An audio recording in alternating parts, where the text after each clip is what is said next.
And it's really simple. Oh, I love those. X person is responsible for the numbers listed under them. Because our engineers, most of the time, are very stupid, and still are, even with this. But every part number begins with, obviously, a number. If it begins with a 1, it's electrical. If it's a 2, it's pneumatic. If it's a 3, it's a mechanical. If it's a 7, it's anal. Fuck, we didn't know what to put it under, so it's under 7.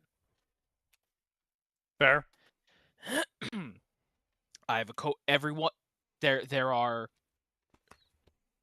4 people in the department.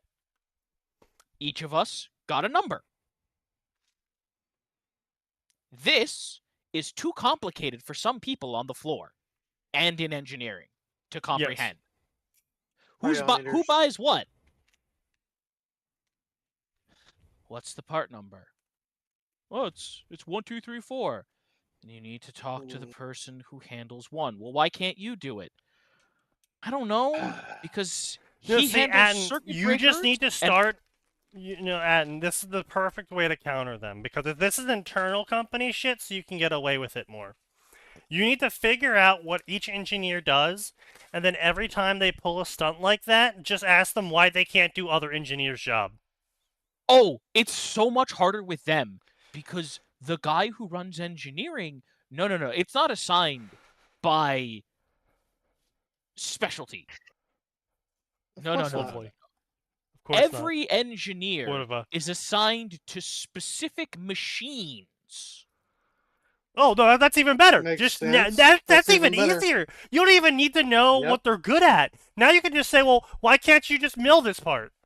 I don't work the milling. Well, why can't you just mill it? Oh, no. It's so much stupider than that, right? So we have dryer, right? Just as an example. We make dryers. Right. Big industrial dryers. Okay.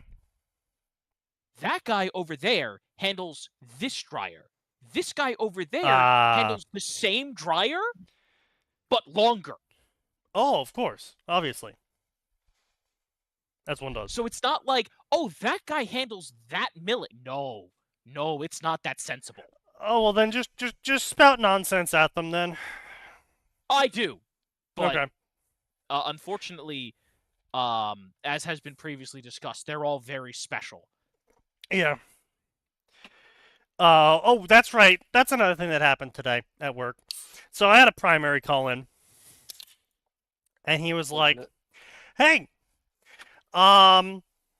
we need a local account on all computers so we can do work that requires admin permissions when we don't have internet." Sure. Okay, we'll make an account for you. No, I want your account.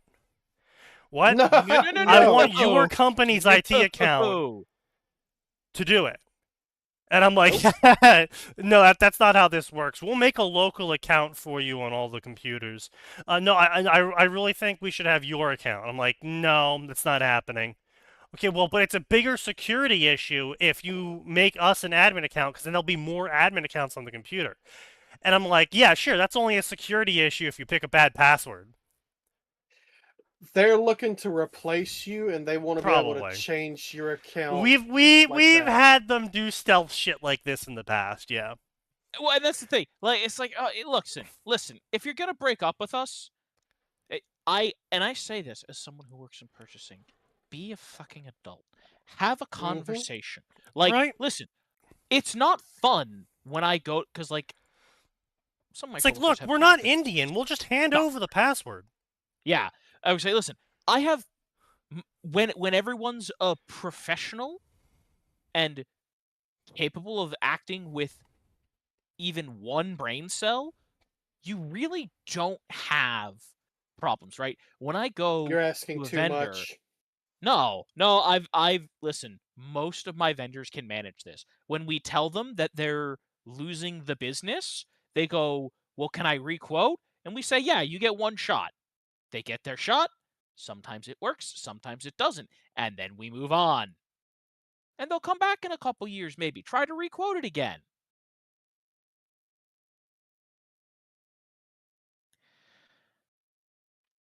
I'm guessing these guys don't manage to behave like No, we've had some teenager. handoffs. Yeah, no, we've had some handoffs in the past where. Oh, I do remember that one company yeah. that they've replaced everything with whatever the fucking bullshit. I will password say, was. pretty much the worst handoffs we've ever had have been continuously, without fail, Indian-run tech companies. No, of course. It's the fucking Azat, man. I'm telling you. Mm-hmm. But yeah. So enough about that. I went to the end of the story. As I went to the account manager, told her the story, and she's like, "Yeah, no, we're not giving them the password, Lamau." Yes, of course. You know. But yeah. So right, Arrowhead.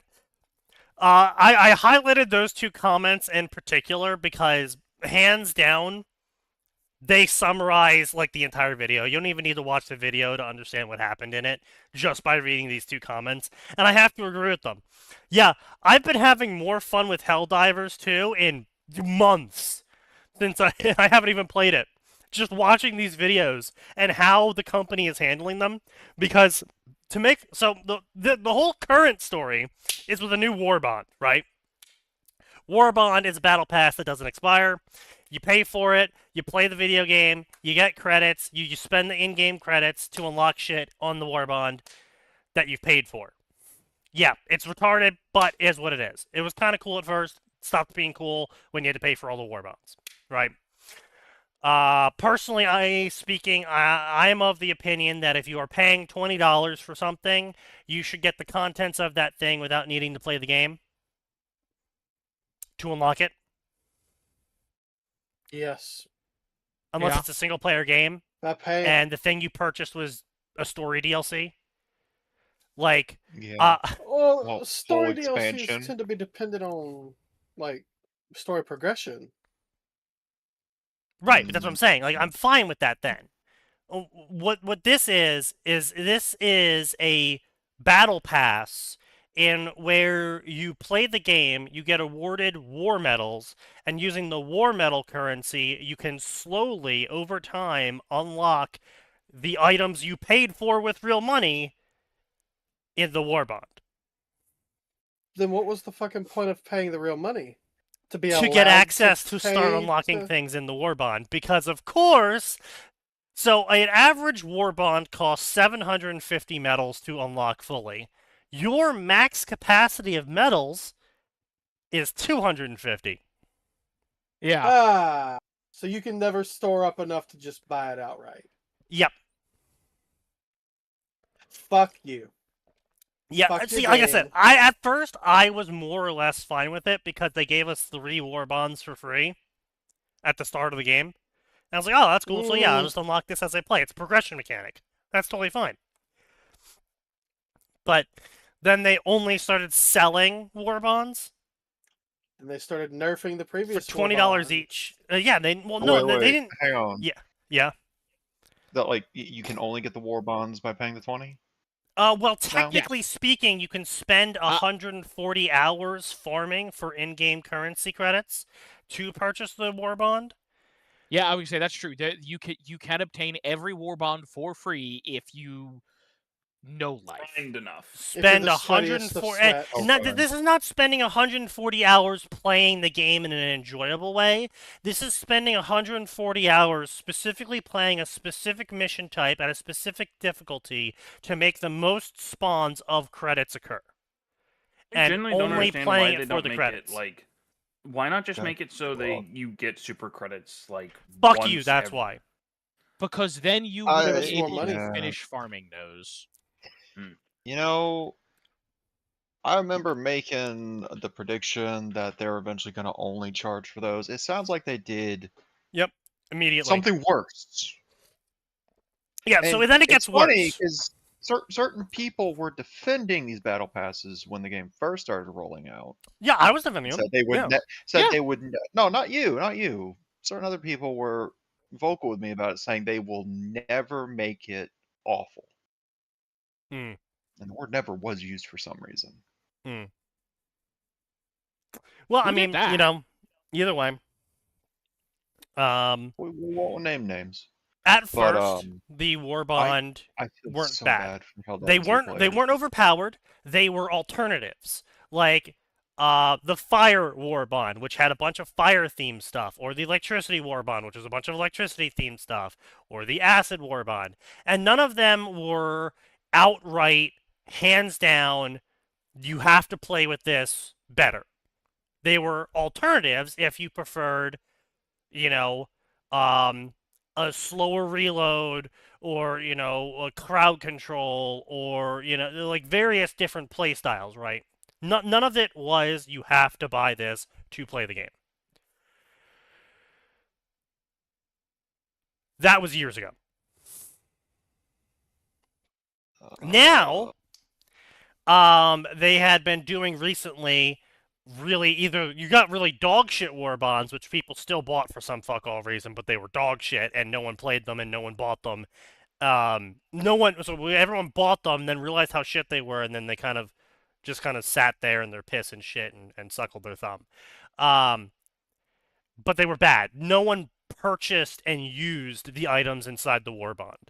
Like, we're talking like the past couple of Warbands, besides the most recent two. Like, we're seeing like a 4 to 6% use rate for those items. Like, we're talking like in between the 20 and 30th percentile of items used. It's bad.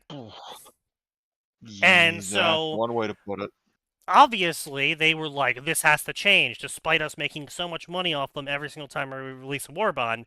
We're going to start fixing things. So they come out with Redacted Regiment, which is a stealth-focused Warband, and everyone was bitching about stealth for a whole fucking year before this, especially when they came out with the super premium, which is cost more, it just means it costs more, ODST Warband, which had silenced weapons, 2 of them.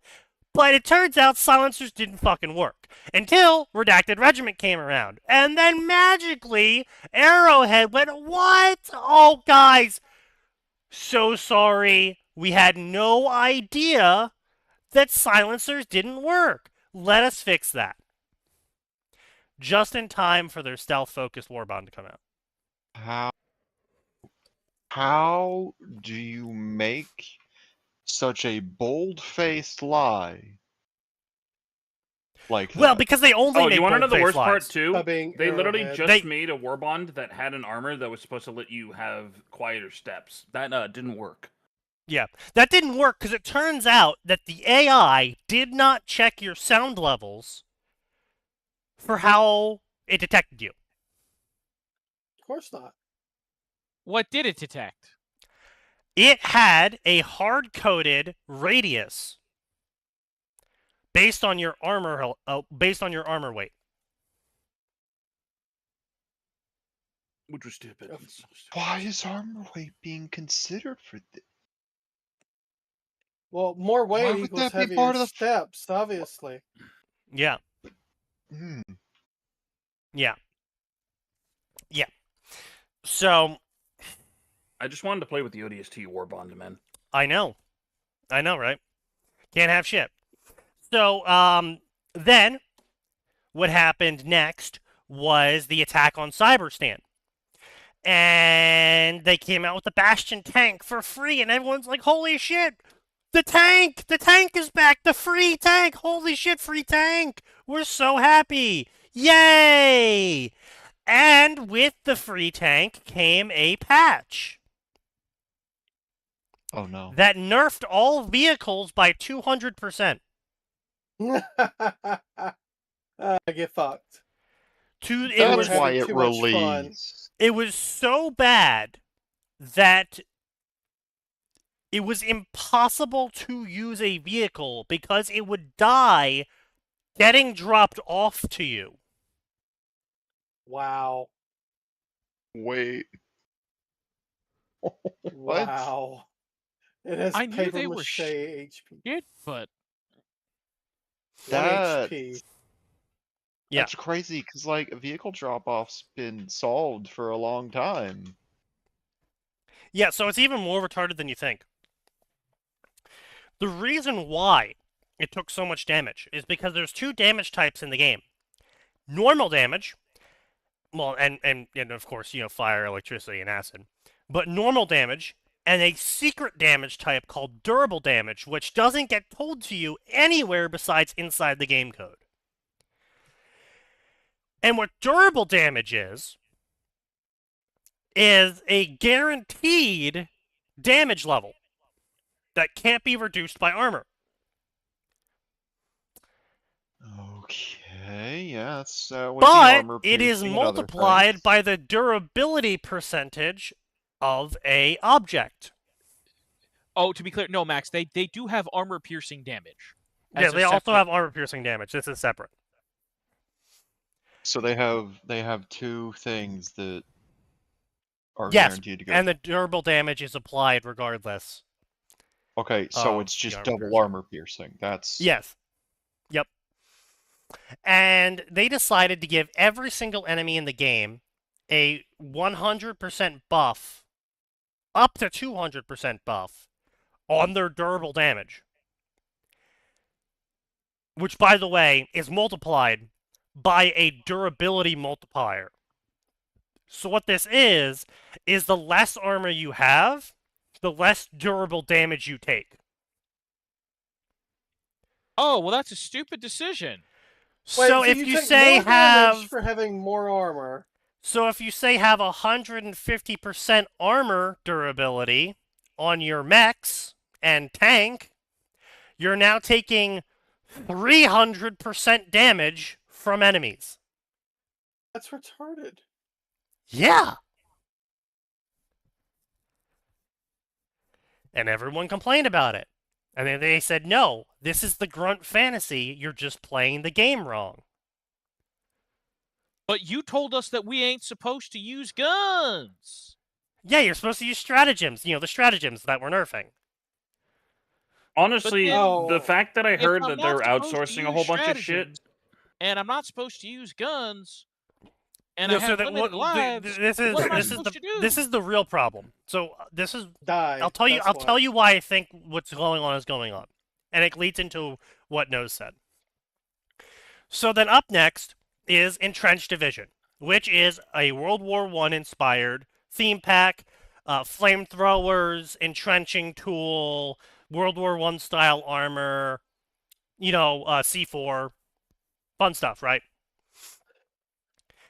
And the big action star weapon of this pack is the flamethrower. A double tank flamethrower with more ammo than the other one. And it does more damage than the other one. And can you imagine what happened in the patch notes before this Warbond came out? One of them. No, they buffed fire and they fixed all the bugs with it. Finally, after 2 years. Huh. Yeah. Wow. Yeah. Fire auto deletes the Helldiver? Weird. Yeah. Weird. And not only that, they added a buff to the fire that caused enemies to be hit by their new Warbond fire item to be slowed and dazed by the heavy flames. Yeah. I'm guessing that's going to go away or get patched out. It's probably going to get nerfed soon, yeah. But another little thing, another cute little change they made was that fire only hits the first enemy it hits. What? Because as everyone knows, fire instantly stops once it hits someone. Yes. Yeah, that's how fire behaves. Right. That's just physics. No, if fire instantly stops upon meeting the first target. Everyone knows that it's obvious. That's part of the grunt fantasy, of course. Oh, damn. Games Workshop had flamer templates wrong the entire time? Yeah. Exactly. They should have listened to Sweden. Let them know. So, then up next now we have our latest fuck up. The exosuit, Titanfall themed Warbond. How dare you resurrect the rotting corpse of my beloved? Indeed. How dare you stand where he stood? So, something that everyone's been asking for a real long time, ever since they introduced mechs into the game about 6 months into the game, was if we're only allowed to bring one mech on a mission, because that's all we're allowed to bring, and we have multiple mechs in our stratagem list, and by the way, you can only call the stratagem down 3 times per mission. Fuck you. Of course. By the way, you also can't reload the mech's weapons. Yep. Fuck you, okay. Because fuck you. Yep. Because obviously, it's a grunt fantasy, Max. Don't you know that vehicles can't be reloaded? Duh. Don't you know they're supposed to explode? You're not able. When you run out of ammo on an M1 Abrams tank, you just have to make a new M1 Abrams. It's out of ammo now. You just have to make a new one. Oh shit! Has anyone told small the arms? senators? You know what? Small arms tear those apart. This is crazy. So they're calling it the grunt fantasy. Yep. Now. Yep. Okay. So that's their excuse. Does anyone want to tell them that the grunt fantasy simulator was perfected with ODST's firefight mode, and they need to up their Why do you think game? they're trying to? That's what they're trying to ape. No, they're not trying to ape it. No, they're not that's trying a lie. to ape. It's a lie. Yeah. So they were trying to ape firefight. One thing that everyone's been asking for is, hey, instead of having multiple mechs that we can't bring with us, so there's no point in having multiple mechs if we can't bring them with us, right? Upgrade the current one?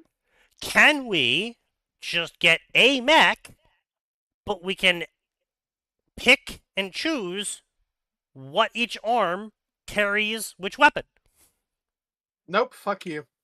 Buy all the mechs. And they said, no, that's too hard. No, because they gave the first 2 mechs out for free.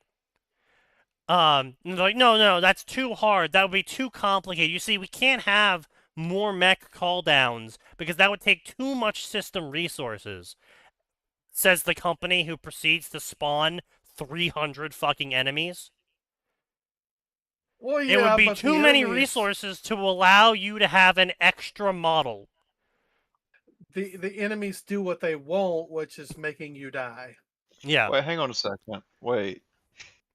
Yeah. Are they trying to insinuate that the vast majority of their users are on barely functional potatoes? Yes. For the game? Yes. Yes. No, you see, they're also insinuating that their game is just so poorly coded that it just cannot handle loading a second mech. Their servers. Didn't they just recently cut the size by half? Yeah, they did. Yes. Yeah. You don't sit there and say. Actually, hey, not by half, by 4/5.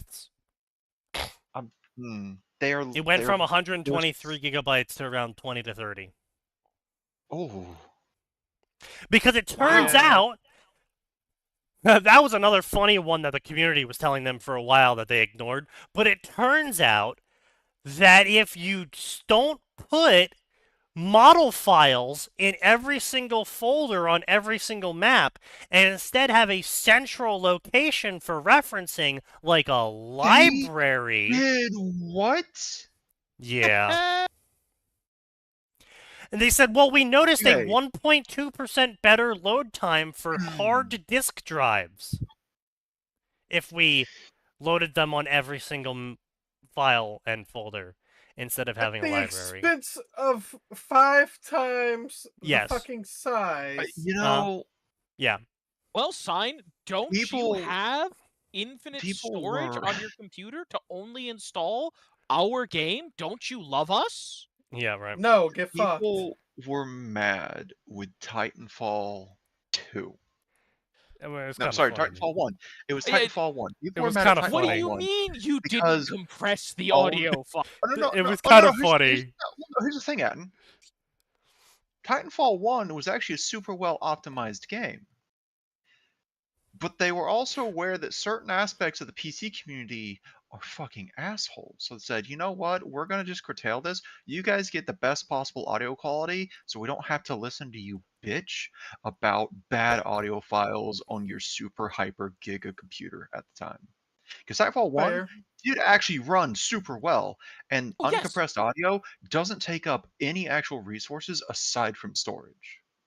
No, Max, I'm aware. It was still simply, at the time, everyone went, what do you mean they didn't compress any of the audio file? Because I remember at the time, everybody was like, wow, why is Titanfall so fucking big? It's specifically on PC. It was only on PC. Yeah. Yes. Which, again, Sneaky and I had that discussion years ago about it, like, and he had a moment like, actually, I guess I don't mind, because Sneaky's been a big advocate for fuck the console peasants, for destroying how good a game could run, because it has to be locked to technology that was consistently being outstripped by the PC release 3 years prior to that machine. Yeah, pretty much. Well, it's not fair that PC players get such an advantage in performance. Right. No, but anyway, so counterpoint. Shut up and let me have my funny.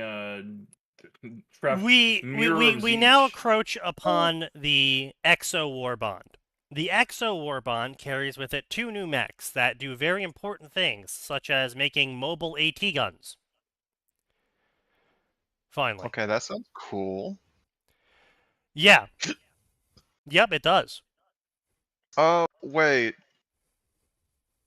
Was this the one where they bumped up the bugs that were actual living tanks so that AT weapons suddenly stopped working on them? No, that was a while ago. Yeah. That was for the bug patch. That That was for the patch where they buffed all the bugs because a bug event was occurring, and they actually nerfed the one gun that was good against them when they said they wouldn't do that because everyone knew they were going to do it, and everyone was like, no, don't do it, Arrowhead. We know what you're going to do. Don't do it. And they're like, fine, we're not going to do it. And then what they didn't put in the patch notes is that they adjusted and buffed every single bug in the game to have more health and a higher threshold that just so happens to put it at 0.01 higher than what the gun does. So you have to use 2 bullets on each creature. In fact, did that not affect all the people who didn't like that particular gun as well? It affected everyone, yeah, obviously. Yeah. Yeah, so okay. I don't like being vindicated about Arrowhead being hostile towards its community because I like that people were enjoying the game, and I feel bad that it's been going down. But wait! There is more! God. It gets worse. I know. It always gets worse. We haven't even gotten to what happened now. I know. You've just been giving us the history for each Warbond and big update and big patch. Don't leave us in suspense. Which brings us to the Exo Warbond. And so everyone has been really negative about the Exo Warbond because right now mechs suck shit. They're getting literally one-shot. You can't drive them. There's no use for them. You have a limited number of them that you can even take down in the first place if it even survives getting to you.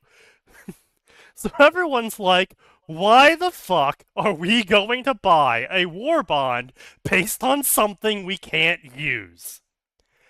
And then, as the Warbond date crept ever closer, everyone started being like, oh, Arrowhead's going to sell us a better mech. This mech is going to have more health or less durable damage or something. It's going... Nope. Yeah, we're getting to that. It's going to be a pay-to-win mech. We just know it. So Arrowhead, seeing the tide turn against them literally everywhere. Again. The creative director, in his infinite wisdom, decided he would ride out from the fort and, entreat with the encroaching army. Alone. You mean the creative director who stepped down from being lead of the company to a much less effective position, leaving it in the hands of idiots who don't know what fun is if it bit them in the ass? Yes. Okay, just making sure. Yes, I never said he was good at or smart or made good decisions or smart ones either. I just said I mean, when he was in charge, he made okay decisions apparently, and then he gave that up. Mildly. Right. So, he does an AMA. Yeah. He does an AMA on the Helldivers Uncensored subreddit. Now you might be asking, Sneaky, why is there an uncensored Reddit? We already covered the regular Helldiver subreddit got all butthurt. Yes, that is what happened. Yes. So he goes on the uncensored subreddit, which is hilarious, to do this AMA. Well, of course, he's entreating the barbarians. He has to meet them where they're at. Exactly. And so he approaches this AMA and says, ask me anything. I am going to answer pretty much any question unless it's about company-specific things that I can't legally talk about. And he does his best to answer questions. And you know what his answers were? I don't have answers, or I can't recall. I hear you. I see you. I acknowledge your concerns. And as the representative of the company, I can reassure you that we will not be changing anything at all, even slightly, from what we were already going to do, and we will not be taking your concerns into note or acting upon them. Okay, why did he do that? So fuck you. Yeah. So kind of an odd way to answer those questions, I will admit. It was a bold choice, and it definitely immediately did not work out for him. Sure, it seems like the kind of thing we should wait to see how it plays out, Cotton.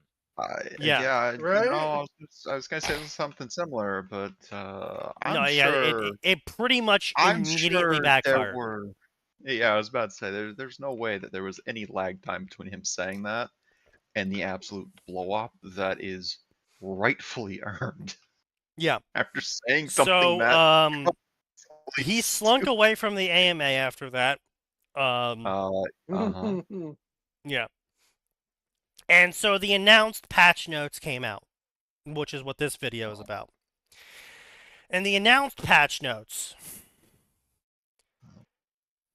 are magical. Magical as in they buffed every single enemy in the game. They nerfed the mechs even more. And then they made a circus show of buffing the mechs. And what do you mean by circus show? So there was 2 HP pools on the mechs. And what they did with that was they removed the hidden HP pool and added it to the public HP pool. And then pretended like they buffed the HP on the mech. So they lied. Yeah, they lied.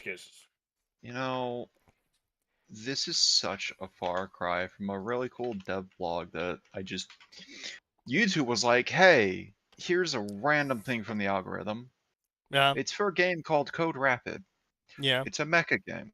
Oh yeah, high speed, high action. Yeah. Did you send me that? Yes, I did. That the Phoenix whatever thing? Yeah, that's the heir to the AC game.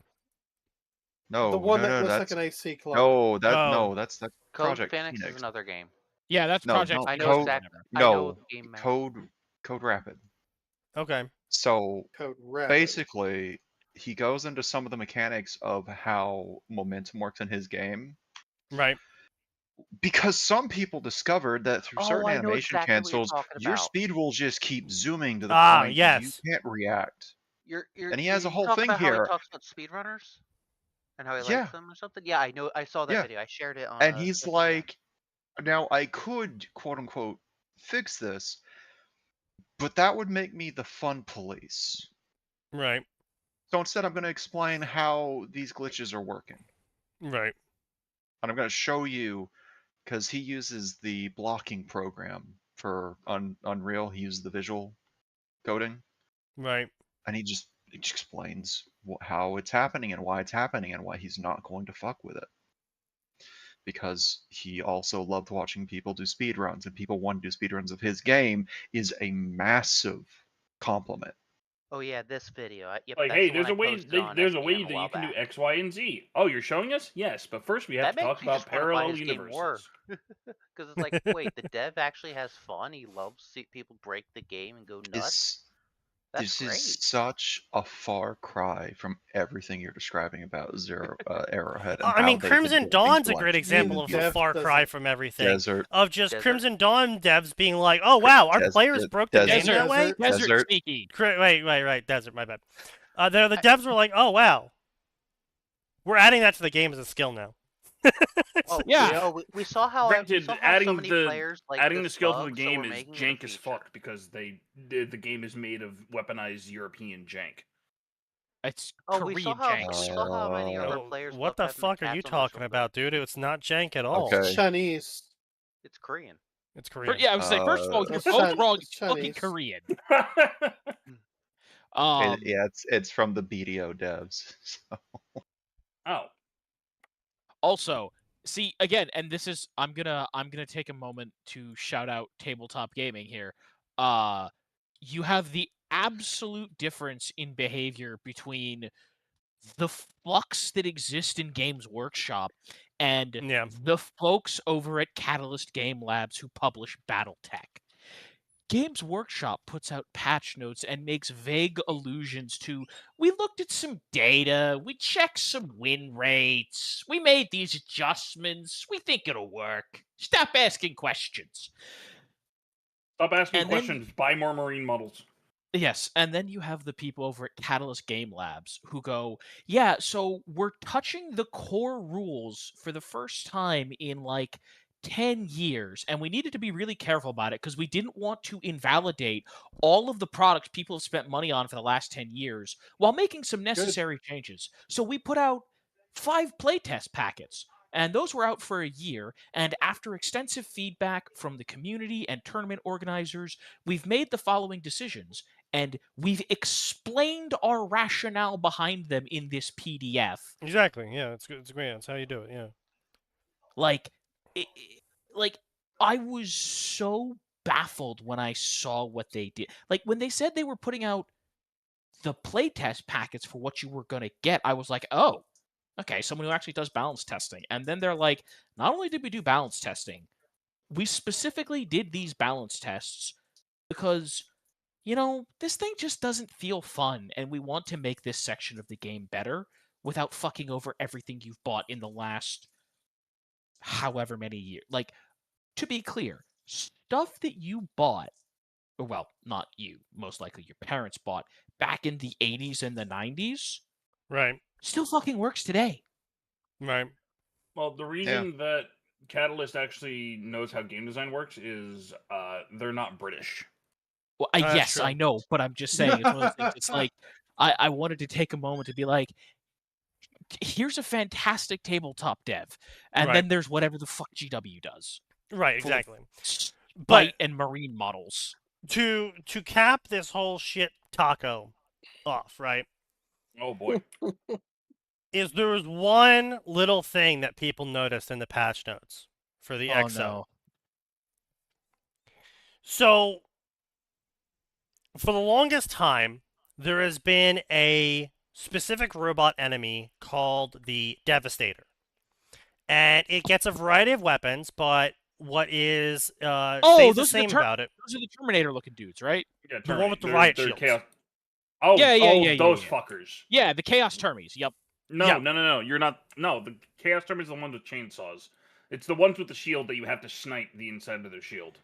You have to snipe them past their shield with the little head slot, yeah. So, for the longest time... Well, yeah, you know in the riot shields, there's that little view slot. Mash is the mouse slot. It's called mouse slotting. You're right, okay, yeah, so you have to mouse slot them. Anyway, point being is for the longest time, those shields had infinite HP. You could shoot them with everything, and they would not take damage, they would not be destroyed. The unit behind it would die before it does. Well, and people have been complaining about it forever. Awful. But what's coming out in the new Exo Armor Warbond just so happens to be a mech with just the same shield. And so everyone was like, oh, so that means we get infinite HP shields too now, right? Because it's using the same shield. No. And no, fuck you. And Arrowhead said, health you're to the right, shield. you are getting the same shield. Which is why the bot shield now has 600 HP. Oh, fuck you. They don't Fuck know you. fun, even if it bit them in the ass. No, they know fun. They hate it. They know fun. They hate don't it. want you to have it. Yeah, so time for the conspiracy. Nose said earlier. It's a conspiracy. No, it's a conspiracy because it's my theory, right? Nose said it earlier in that it was revealed that pretty much every war bond, including the original ones that came out of the game, that came out with the game, were all done by third-party studios.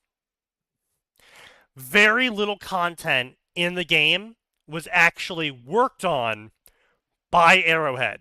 Arrowhead primarily has done balance patching and model implementation and events. But the weapons, the designs, all of that is all done third party. With the buffs that each armor have, all of it's third party, right? And my theory is the reason why they keep nerfing everything is because Arrowhead is butthurt that the stuff they did make isn't being used. And they're angry that players enjoy the content that they didn't make for their artistic vision. You mean players don't like quote-unquote grunt fantasy and dying to stupid shit and not being able to do damage? Wow, yes. Who'da thunk? Yeah. Crazy. Fuck. Yeah. Yeah. So, that's that. But yeah, every single time, it has been of great amusement for me to follow along with this saga, having no longer played the game in now, 8 months. And I just get to sit here and laugh as Arrowhead bypasses stepping on rakes. They bypass stepping on bear traps. They have gone straight into belly flopping on a landmine. I was gonna say face hugging a claymore, but that works too. It makes Cyan look intelligent. I'm pissed because I like playing the fucking game. I know, I loved playing the game, and they just kept making it worse and worse and more unfun with every patch. And I was just like, I can't do this anymore. It's not fun anymore. It's insane. It's insane. It's just how to snatch defeat from the jaws of victory against all odds. In the words of famous YouTuber Yahtzee, shame they fucked it all up. Yep. Indeed, Phoenix, they do. That's the other thing I've been sending Max recently. It's a bunch of videos coming out of India. It's so funny that they basically fucked up twice, and once wasn't their fault. Yes. The second time is. The first one was Sony being a bunch of dicks, but the second time was their fault. Which is why I think the super credit thing is never going to change, because Sony wants people to play their game a shit ton so they get those precious, what the fuck's it called? MIUs or whatever? The statistic of players playing a game per day. Oh, the player retention stuff. Player retention numbers, yeah. Yeah, player retention numbers, player login numbers per day, stuff like that. I'm sure they've got a fancier terminology for it. Yeah, like I said, it's called like MIU or some bullshit like that. It's some fucking stupid retardo accounting bullshit. It's crazy how damaging to the video game industry that live service and games as a service We Oh, need yeah. to kill all been- live service games. But it makes so much Yeah. money, Max. That's why we need to spend $10 billion on the next quadruple You're A right. game. It does make so much money. When an 'Cause people are unhinged fucking creative is put in charge of the project and told go crazy, True. Yeah. you either need to have 15 to 20 years of history to your game, to your game's, to the name of your franchise before putting out a live service version, which that worked great for Black Ops 6, the one that was just Battle Royale and a zombies mode stapled on. Yeah. That worked super well for them. And then they kept touching it and touching it and touching it some more. Yeah, I mean, listen, it worked great for World of Warcraft. They spent a long time building a franchise, and then Until they built optimized Oh. it for player count. Oh. I hate to say it. but if Ironically, Konami- optimizing the game for player count made the player count go down, which is really weird.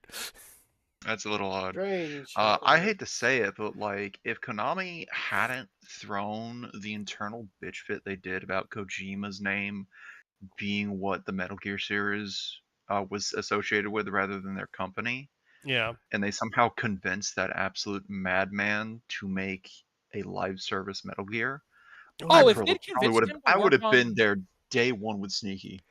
Live service Metal Gear. How would that work? Hey, as Oh, as no, I no, thought no, we here's the already thing, had here's the it. thing. was in charge would of be it. very similar to what we got from that one Survive. yeah, Survive. It would be somewhat similar to Survive, except Hmm. Kojima would just be continuing to mainline cocaine while putting down story beats every And whoever his assigned 7 handler months. is for the month, making sure Mm. he doesn't snort all the cocaine in one go. Yes, sir. We need you to save Just some of the let's- cocaine let's for the not multiplayer forget- matches. Part of what keeps Metal Gear on point is he did have handlers saying, "Okay, man, you're going a little too far. Let's dial it back a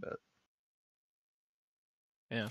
You know what? I actually think if you made player housing from Survive, Oh my the- gosh. instead of a fixed location in Survive, where instead it was like you had a choice of like a bunch of different things, like, oh, you could have the woodlands base or the desert base or the oil base or Ugh. the oil platform base, or you could do like a military, or you could literally take over a military base.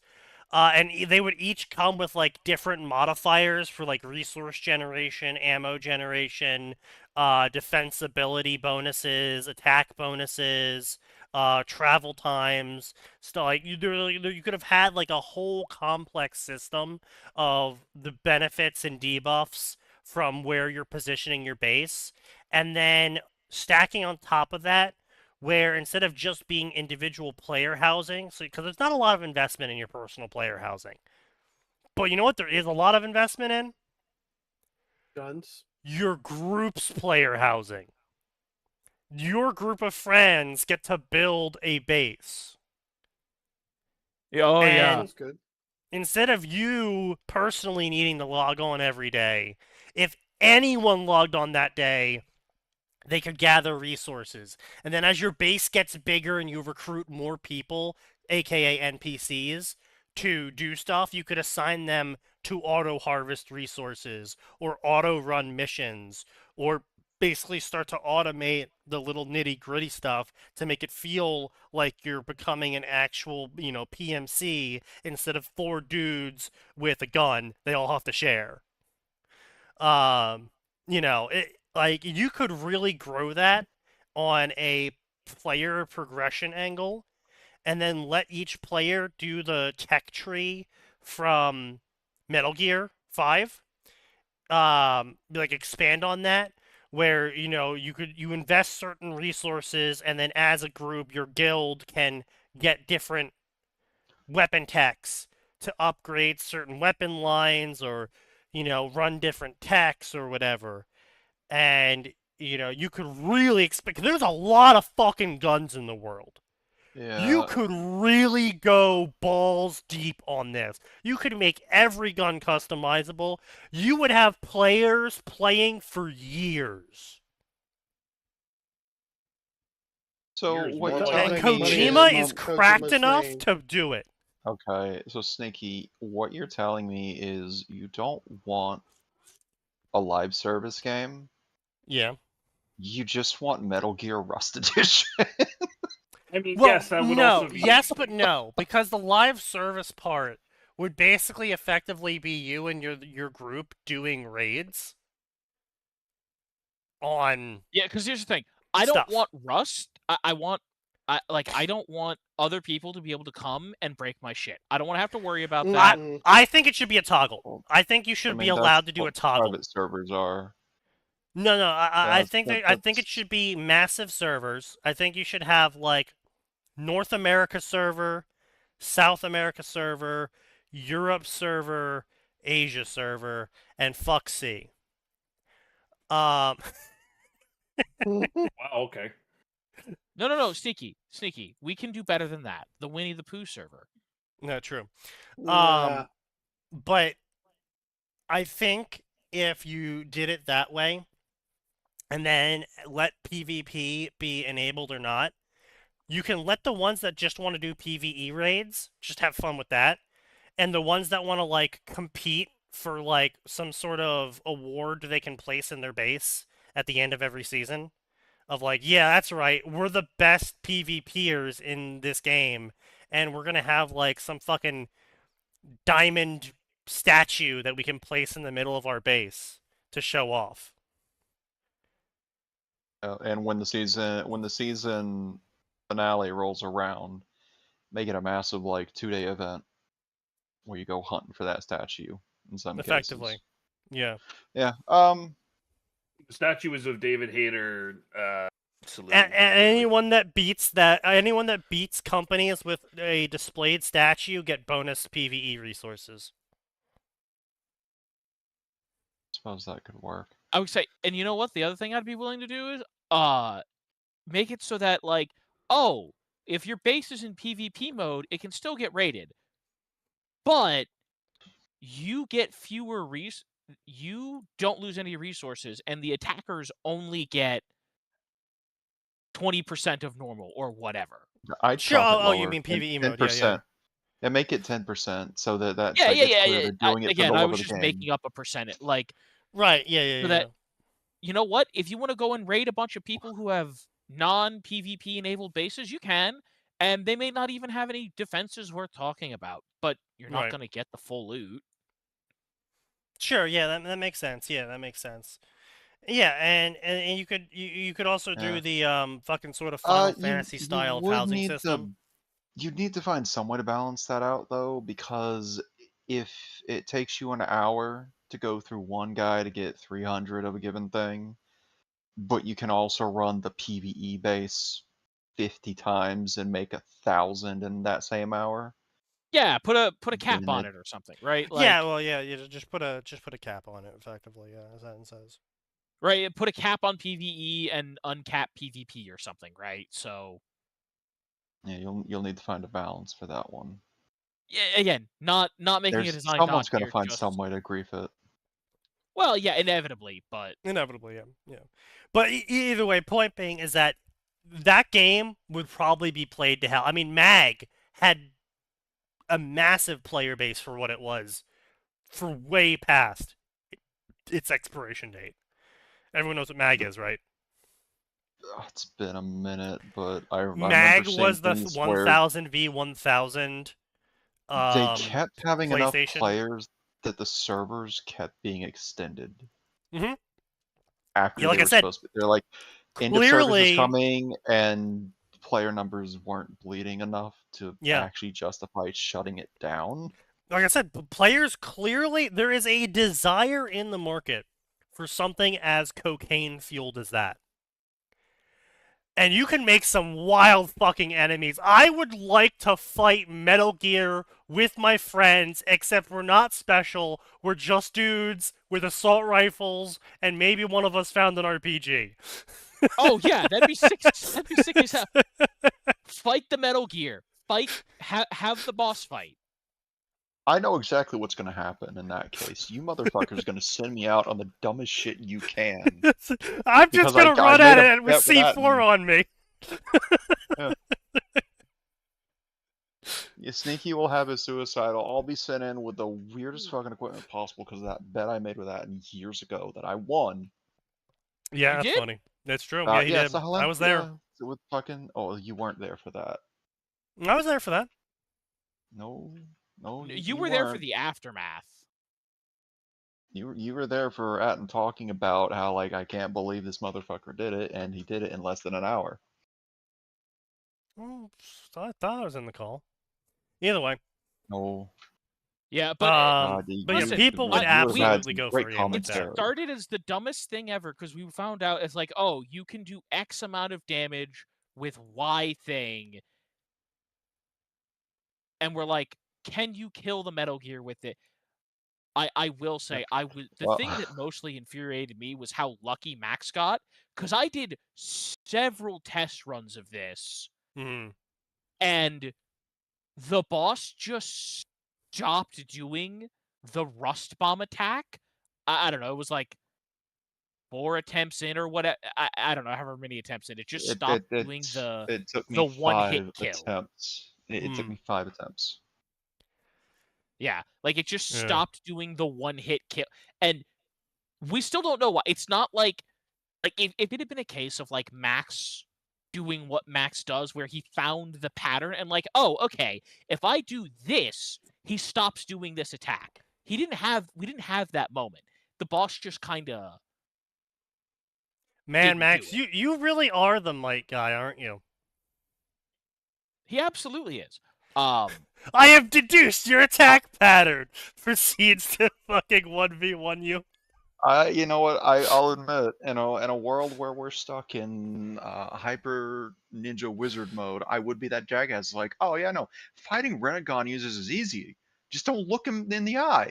What do you mean? Don't Oh, look so him all in the I have what to do is not look at you. What the fuck do you mean? All you have to do?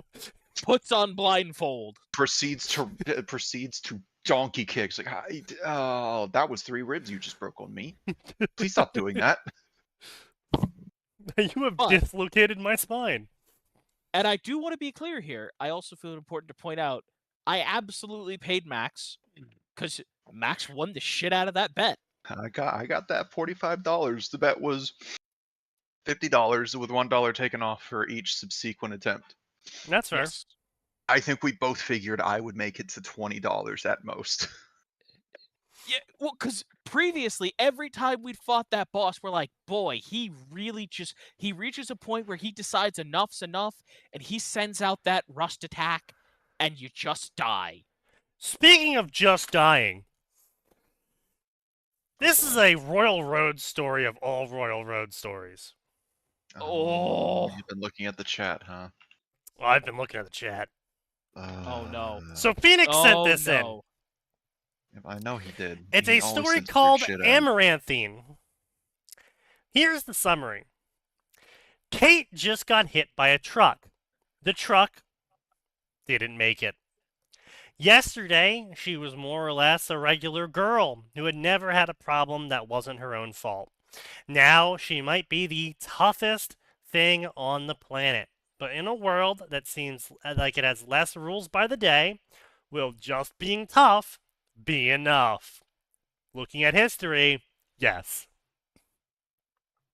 You'd be surprised how often that's all it took for anything. Violence is not the answer, looks in history book. Oh no. Oh no. Oh no. No, Sneaky, it's violence is never the answer. Opens history book. Oh no. Flipping pages. No. Continues flipping. No.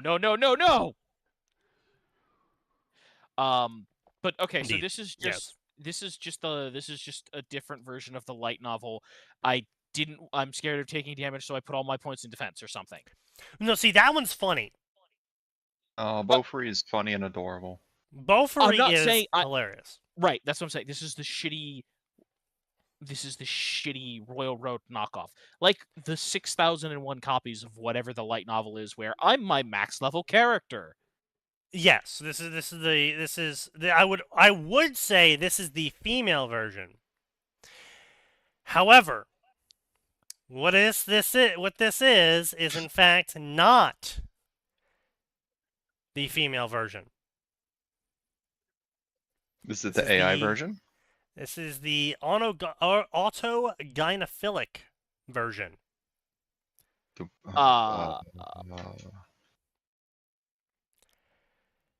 Thrust into the life of a superhuman altered, Kate has to find her place in a world in desperate need of heroes. Also, she'll have to find time to crush some ass along the way. Read my story. We have Giga Chad Girl with Dick, Sad Boy Tentacle Monster Best Friend. A plot that develops surprisingly well, air quotes, in spite of my synopsis, according to a reviewer on Amazon. That is a terrible advertisement. That's not a good advertisement, buddy. I expected this story to be a 1, and instead it impressed me by being a 2. That's not the win you think it is. Fight as dynamic and lethal as a superhuman combat would logically be. I mean, not really. I mean, see, here's the thing, right? Superhuman combat kind of boils down to which one of us is faster, and then which one of us is stronger, and then which one of us has more endurance. And if the answer to any of those, of 2 of those 3 is you win. Yeah. Unless you're really bad at this. Progression based on training, lived experience. The only reason why I'm saying this is AGP and not female is because of the chick with dick.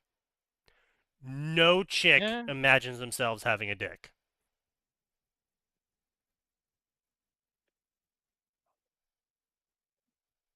Just doesn't happen.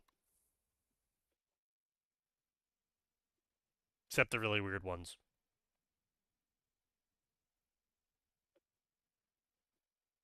But as a story, no. No. AGP, however, they are attracted to the idea of being seen as a girl. And many of them, because it's a fetish and not a desire of reality, they wish to still have de penis. They just want to be seen as a girl. Because it makes de penis hard. Penis envy believers are seething right now.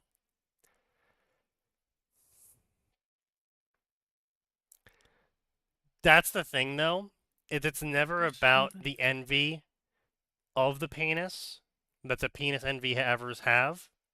It's about the envy they have for the hypothetical straw man of the privileges that penis haver has, that they are imagining in their head. Like, I am imagining his life is so good and he gets all of these things that I want just because he's a man.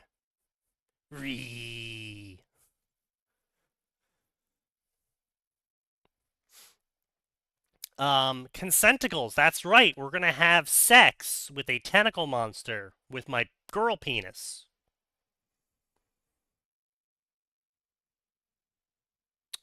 We're going to have slow romance for some characters and lots of sex with some other characters. Magic gets introduced in book 2. A guarantee from my mom that this is a funny story. A guarantee from my dad that sex scenes are fun. My mom skipped those. I have a lot of questions about your father reading those. Yeah. I really don't want to ask those questions. And regarding those sex scenes, they are too hot for Royal Road. So you need to pay for them on Patreon or read them for free on Scribblehub. I'll let you know when I post them, but it'll be first term basis on Royal Road. If you liked this story, check out my Patreon. Now publishing with Royal Road. And was that the person that you posted earlier? The Amaranthine. Yeah, Gwyn, Lord of Tinder. Yep, I knew it was a guy. I fucking knew it was a guy. Honestly, just looking at that made me feel immense pain. No girl's that funny to think up of a username like that. Oh my. No. I'm gonna disagree on that. Also, you're not that dumb. No. Hmm. I'm not even gonna. But yeah, so that's a story. Surely anything we get into now will be better, right? Surely. Right. Oh, it's cute you think that. Like, what have we not done in a while? My Hero Academia. How do you guys feel about My Hero Academia? I don't like the fix, but honestly, Ambivalence? I'm perfectly fine with My Hero. It certainly ended a lot better than some other series I can name. Oh yeah, like that one with the Titans in them, right? It had. I don't care what you same- post. It is still incredibly funny to me how much they seethe. Dungeon SSS. Our hero is a level 1 princess. Oh boy. But nobody saves the princess. A Huh? comedy That's lit that's RPG. one. So it's a single chapter story that ends real quick. Then That's one less. God, That's the one humor less in loose that has end. got to be god awful. Yeah. I mean, okay, I could see a universe where it could be funny if you had the skill and wit of Sir Terry Pratchett, but seeing as you don't, Yeah, seeing as you're Seeing as not posting on Terry Royal Pratchett. Road. Yeah. seeing as your name the- is not Sir Terry goddamn Pratchett. Emphasis on the goddamn. Yeah. God damn. Listen, man was knighted for being so good at writing. Fair. God damn. Exactly.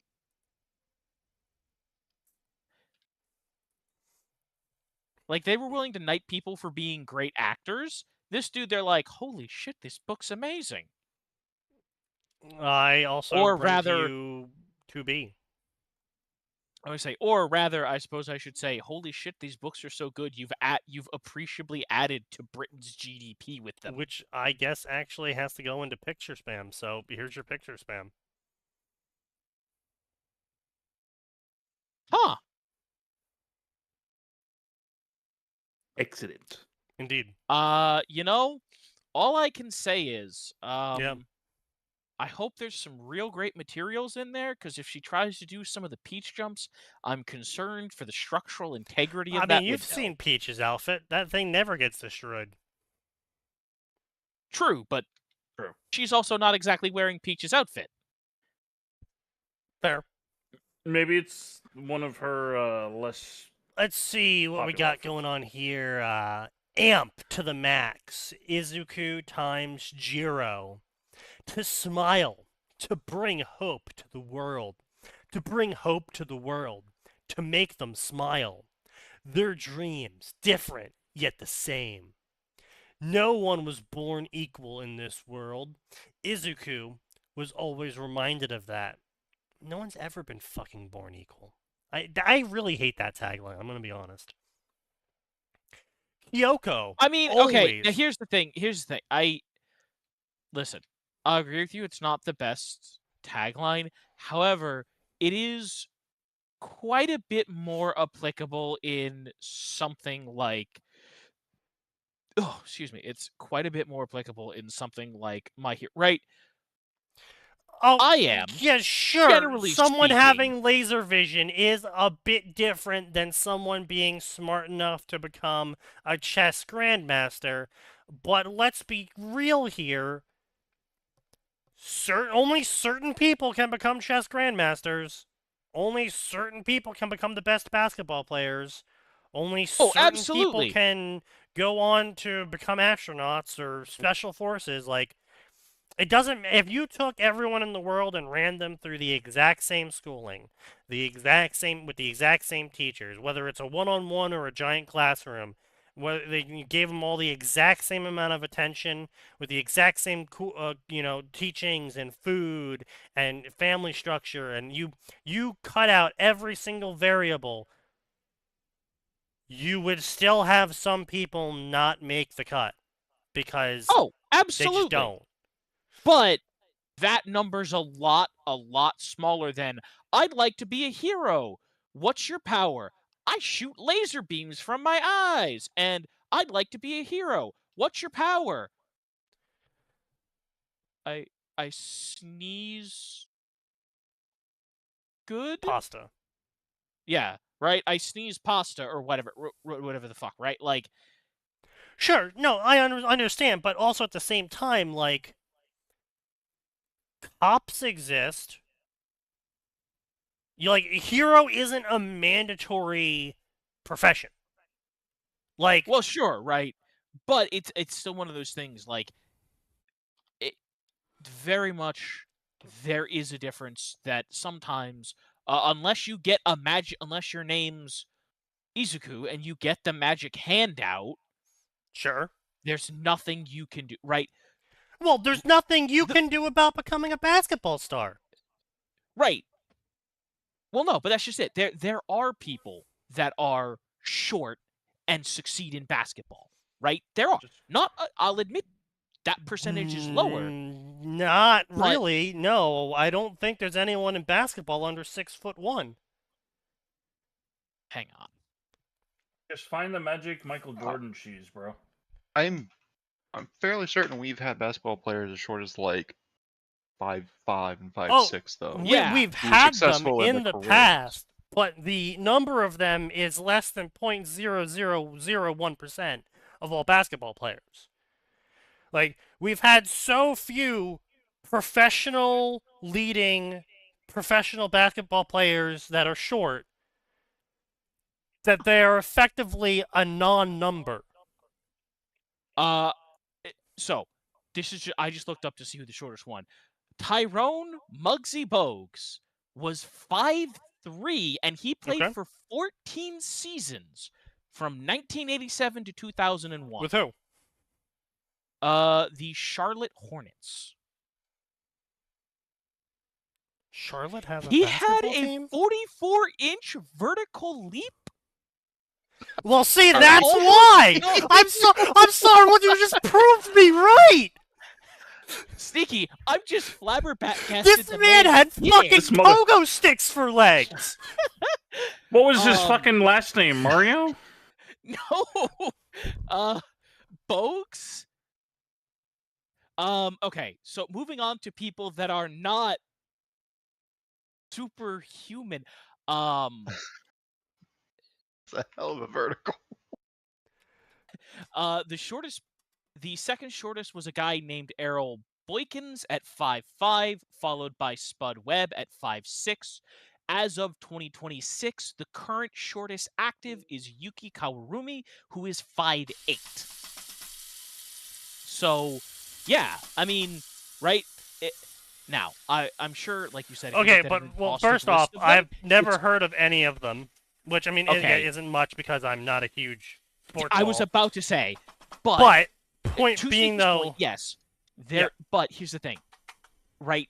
It proves that, right, if you leave aside the guy who was 5'3" and apparently had steel tendons,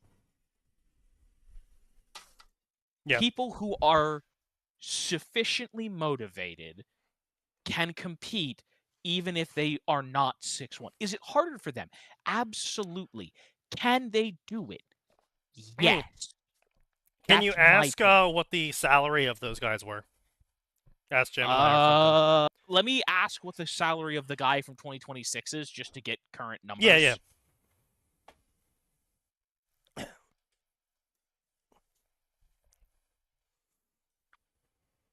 Are you feeling determined? Indeed. hopefully there's I'm not a fucking robot, fuck off and give me my answer. Now, I'll be clear, technically these are AI sourced, so it could all be fucking bullshit. Yeah. Come on. Come on.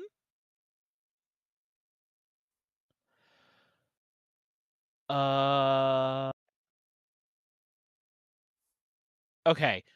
The only thing I'm finding is from a place called AI generated answer. Please verify. It didn't give me an answer. It just says AI generated answer. Please verify critical facts. There's nothing. What's the name? Well, there you What's go. the name of the He's guy you're looking playing up? for free. Hold on. I'm just gonna stick it into. That's the guy's name, supposedly. Okay. So okay, that's wait. the second. No. That's the guy who's 5'8" and is playing in 2026. Okay. So I picked him to just be like, okay, what's he making? Right, because theoretically we can get a 2026 number, and that will be content. Right, we don't have to go. Well, Muggsy Brown made 72 cents in 1979, which is actually $7 billion. Right.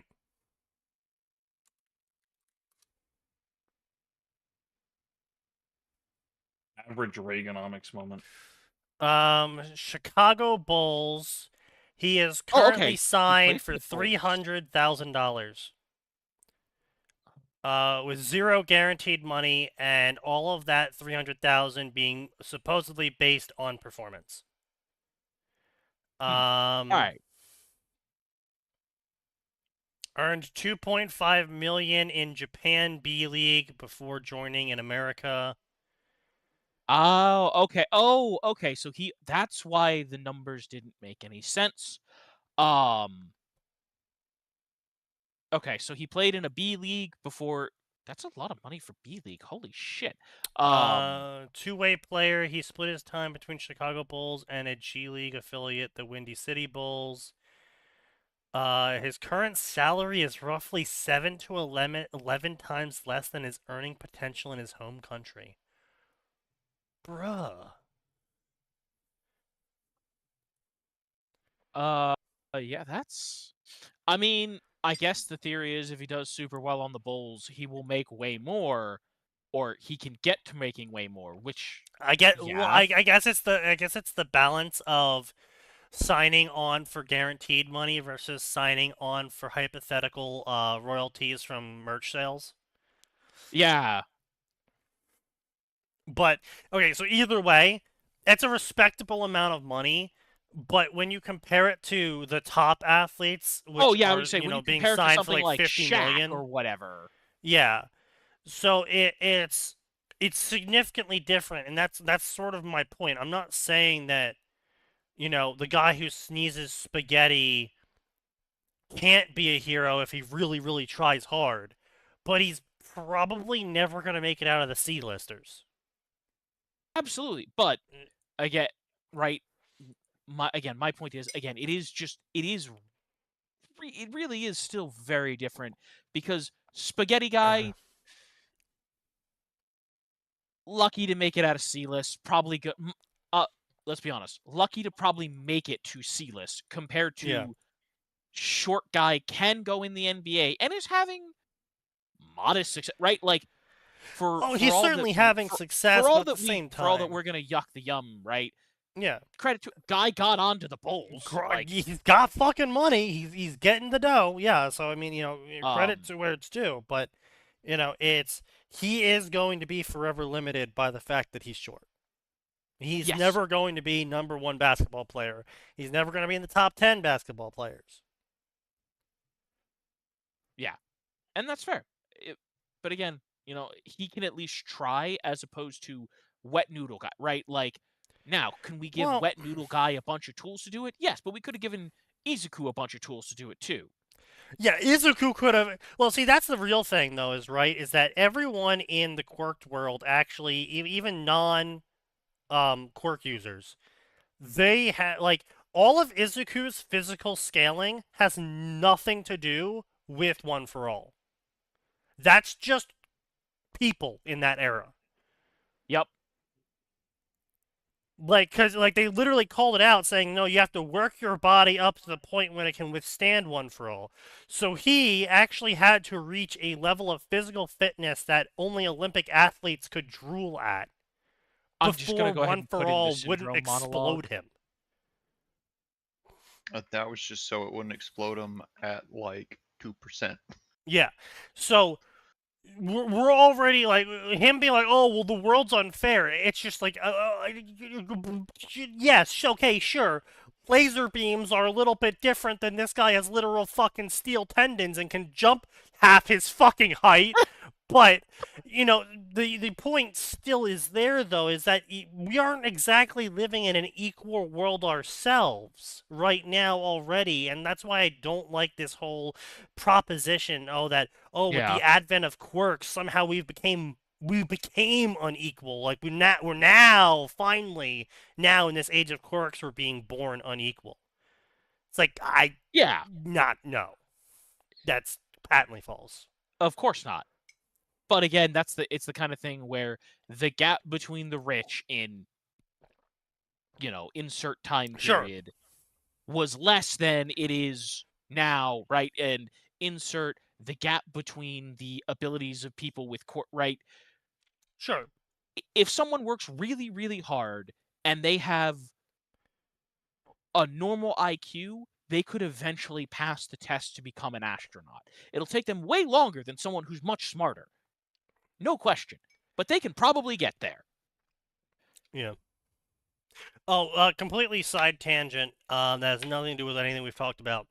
The Safa on Sign server has just come back, and well, I say just, but I mean like a couple hours ago, but just came back because he's on a world trip right now. He comes back, and then the only thing he speaks into general is power bombing Toaster. Sorry, What? who? You know, Toaster fucker. No, I know, but Infant. who? Oh, the Safa, the South African. The Safa. Yeah. I mean, understandable, but also why? Because he flew all the way out to the Philippines to go take a world tour with his now wife, and he he because he told us in general that he was going on the world. Is this the one who has the Tanya cosplayer wife? Infanticus is the one with the Tanya cosplayer wife. Yes, so that's the person I need to kill. Got it. The Safa is the one with the sweaty tomboy wife who works on a farm and can one-arm a rifle. Oh. Okay. Who also is very invested in oral. I would say, so yet another person where we will slam the ground and go, it should be me for real, for real. No, I'm happy for him. Yeah, I would say, alter side. Congratulations to those dudes. But yeah, so he posts in general after weeks of silence. I'm in Cebu right now. Your country is filled with toy-sized people. Keep in mind, he is Dutch, and his wife is also Dutch. So they're like, 6 foot minimum, and I think he's like 6'4". Your country is filled with toy-sized people with a white people kink. Very unserious nation. I mean, not incorrect. I don't know what to say about that. That just sounds like another summary of everything I've heard about the Philippines from people who live there. Yeah.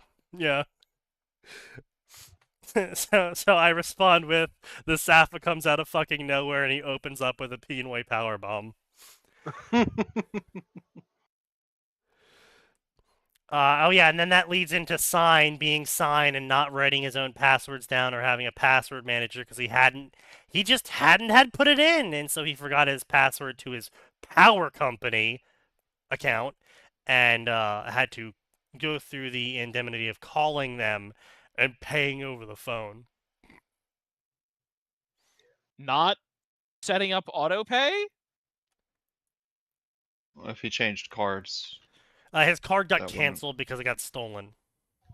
Oh, yeah. Well, yeah, very common in you Southeast should have Asia. known better than to trust the hooker. Why did he just not go through the forgot password stuff? Why not just go through account recovery? That would have been less painful.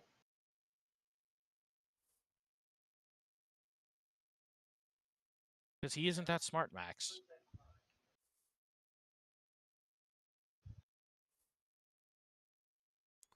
That is horrifying. I would crash the game if I played that. What? What? A indie dev just made a game that makes you fight your own games. Game Quest: The Backlog Battler. Every game that you played but never finished is one of your enemies. Their HP and damage is based on how much you paid for the game. Oh, well, I'll be okay. I'll be okay. And every game you never played at all is a final boss that you have to kill. That with like I might have a times problem. 10 HP. Okay, hang on. Let me. But every game that you have played is an ally NPC that spawns with you. Okay. Uh. Let me just do some library comparisons here to figure out how fucked Sneaky and I would be. Oh, Sneaky, we're in trouble. We're in a lot of trouble. I can never play this game. Fucked. I can never play this game. Where's the Oh. Where? Yes, here we go. Your Steam profile's got. Man, the curse of having a Steam account before the year 2012. Right. When sales were still astounding, game prices did lower after like 2 to 3 years after release, and Steam sales had the flash sale system still. I mean, technically they still do. I haven't seen a flash sale on Steam since like 2015, 2016. Well, they have the week sales. That's not a flash sale. Yeah. I'm talking about the 4 to 8 hour sale they would randomly do during Steam and during the summer and winter sales. In which the deals were so good that during one of the flash sales, the Steam servers started hitching. Because they put games that had literally just released 6 months prior on that list for some reason.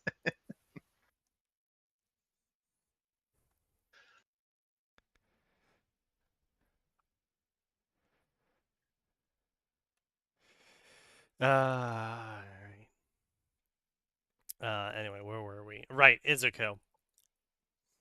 And how much I hate Izuku. Yeah, I would say Izuku. Again, the problem with Izuku is like, again, we've covered it. He didn't do shit. Yeah. I want to be a hero. Did you train? No. Did you build stuff? No. No. Did you look how to get into the high school? No. Don't you know? Did you do anything? Well, what did you do, Izuku? I wrote a bunch of notebooks. Oh, he did look how to get into the high played League of Legends. He went through the application processes. What he did. By the way, did you know League of Legends is still canonically going? What do you mean no, canonically? And I don't really care about that. In My Hero Academia, they canonized that League of Legends was entering its 274th season. Oh, I see. So that we need to sounds kill. like bullshit. We need to kill. That sounds like a random fucking thing from a fan fiction that you actually like the idea of. No, they canonized it because Mr. Disintegrate Shit is a League player. Oh god, I forgot. That was a whole thing between him and the Stain wannabe. We played League together. Izuku, well, I did take this strange vial from a weird black lady in a lab coat. Oh no! Oh no! Oh, that's not a quirk, kid. That's a problem. We're about to get so fucked up right now. Let's go. Oh, speaking of so fucked up right now, let's go. Or something else. Because some people here have taste. And like Old World of Darkness. Oh god. Okay, that's pretty. That's trying to tell me about the other night. Yes. You know what? This one comment Yeah, that and was posted about I Izuku made believe me I just think mentioned of. should make sure to hit up Patton with that, and then he'll Yes, disseminate it. well, wherever I've he just can go. posted it in fanfic. It's a completed Worm Votum crossover story taking place during the first original plot line of Vampire the Masquerade Bloodlines.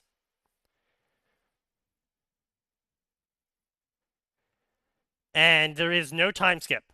It is taking place exactly in the time period it took place in. So basically, Worm does not matter at all until the sequel.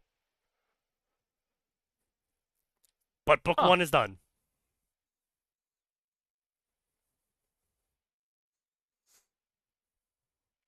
And the character isn't bad. Honestly, I rate it like a 8 out of 10, I guess. Like, it's not a masterpiece. It's not a mastercraft. But it's good. And it's finished. And it kept a coherent plot narrative the entire time. And the character, while they did make a lot of stupid decisions, made those stupid decisions in a way where I had to be like, yeah, that's fair enough. Huh. Like, literally Yeah, at one point... Pretty high praise from Sneaky. Yeah, literally at one point in the story, they say to themselves, man, I really should do this smart thing. But I'm not exactly a smart person. After all, I did reveal the masquerade to Kane, not expecting to live after doing so. I just heard Kane. Did someone try to fuck with the taxi driver?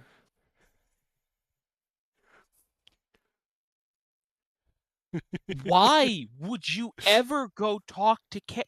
How did you even find him? Because in Vampire the Masquerade Bloodlines, there is a very specific event where he's in a very specific place at a very specific time. What are you talking about? He's in the cab with you. No, this self-insert. Is it Taylor? It's not Taylor. Is it Greg? Nope. It's a main character that is an OC, genuinely not related to anyone. Huh. So what's Worm got to do with it? Well, it's why they even bothered to show up and talk to Kane. Because they know about the story of Worm, and they know about the story of Vampire the Masquerade. And they were like, well, if anyone can go kill Scion without exploding my fucking planet, probably Kane. So they went to what? They take a cab and just say, hey, this is going to sound weird, but I need your help. Well, okay, no, first of all, if that's going to happen, to be clear...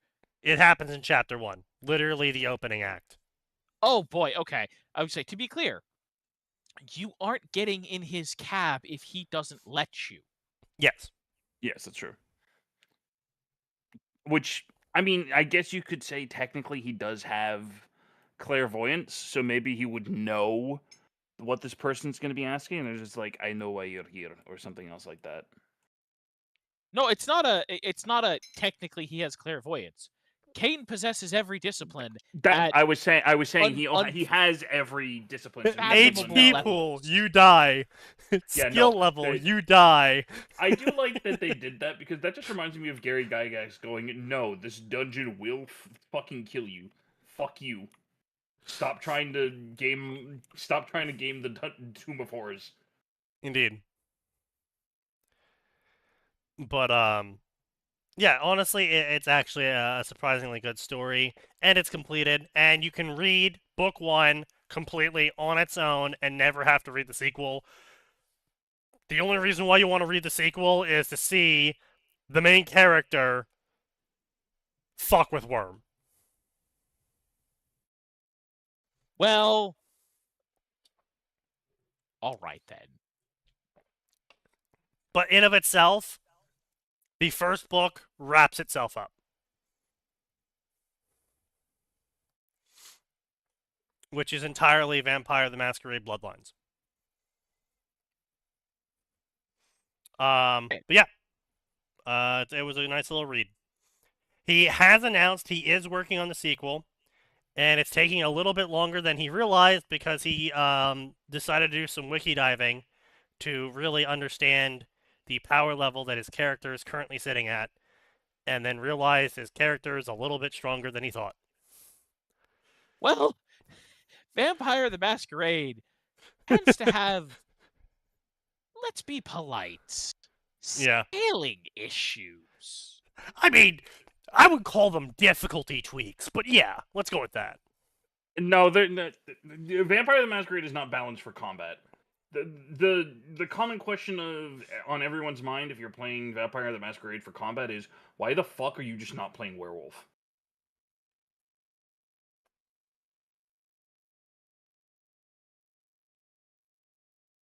Which, yeah, Nose is correct.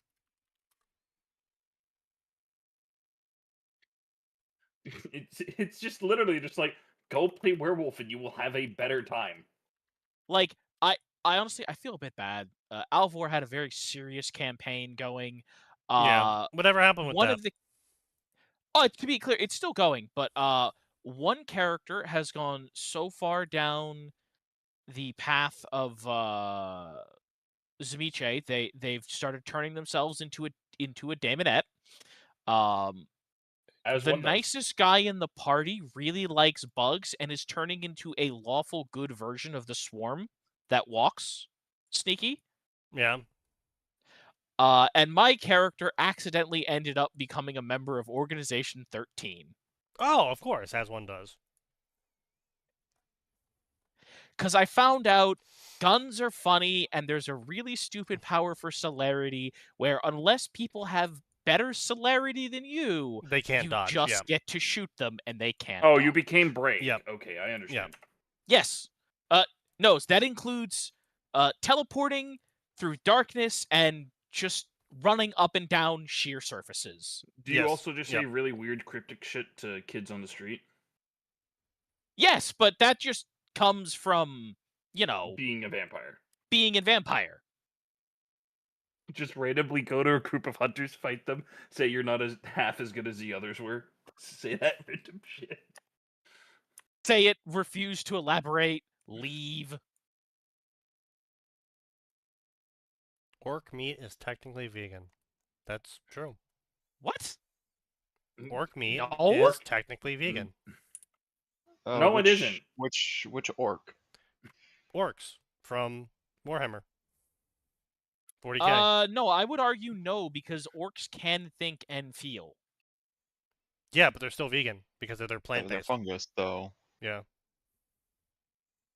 But Vegan has nothing to do with thinking and feeling. Because if vegan had anything to do with thinking and feeling, we wouldn't be able to eat anything. Because actually, the smells that plants give off is them screaming in pain.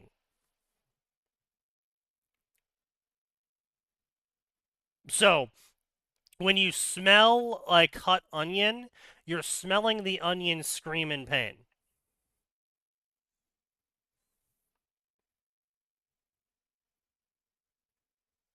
Huh. Yeah. So anyway, we also proved that fungus can think and apparently are capable of relaying messages, and trees are chatty occasionally. And they insult each other. They may or may not. Yeah, they may or may not talk a lot of shit. Yeah. Apparently So I guess trees talk a lot of shit.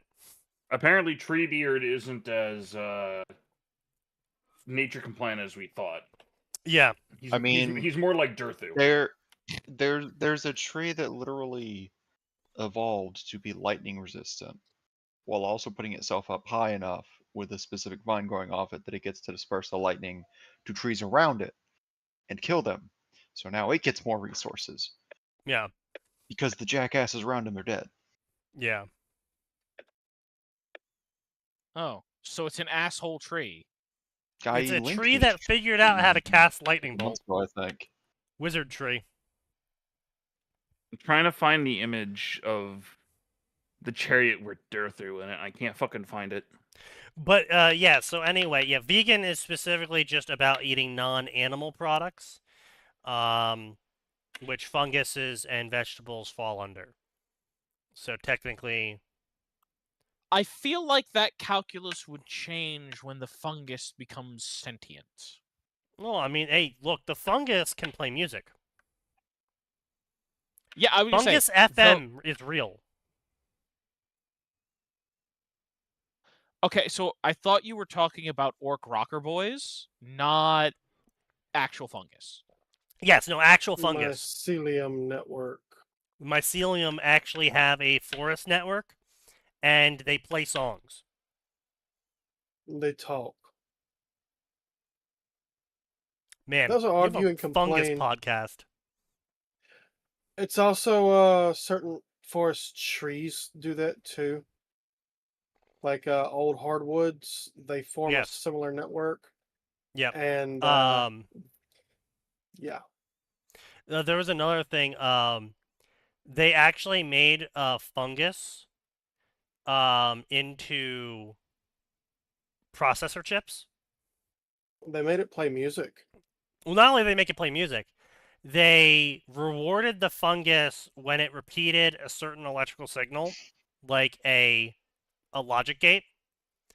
Mhm. And Do not teach the fungus how to harness electricity, you idiots! They're then doing someone plugged in But a it's Raspberry so Pi funny. to all of the fungus and made it remember a computer program. And yes, they played Doom. Of course they did.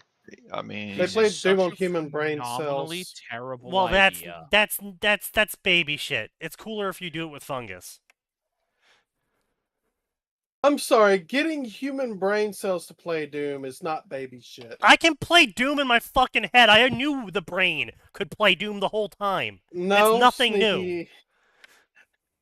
Outside of the body, a culture of grown brain cells to play Well, Doom. inside the body sign, those brain cells aren't any fucking different. I would say listen, I'm gonna be with Sneaky here. I know we know for a fact that the human brain is a better computer than a computer, at least so far as we can make a computer right now. Yes. So I'm not impressed that someone vat grew some brain cells and got it to play fucking Doom.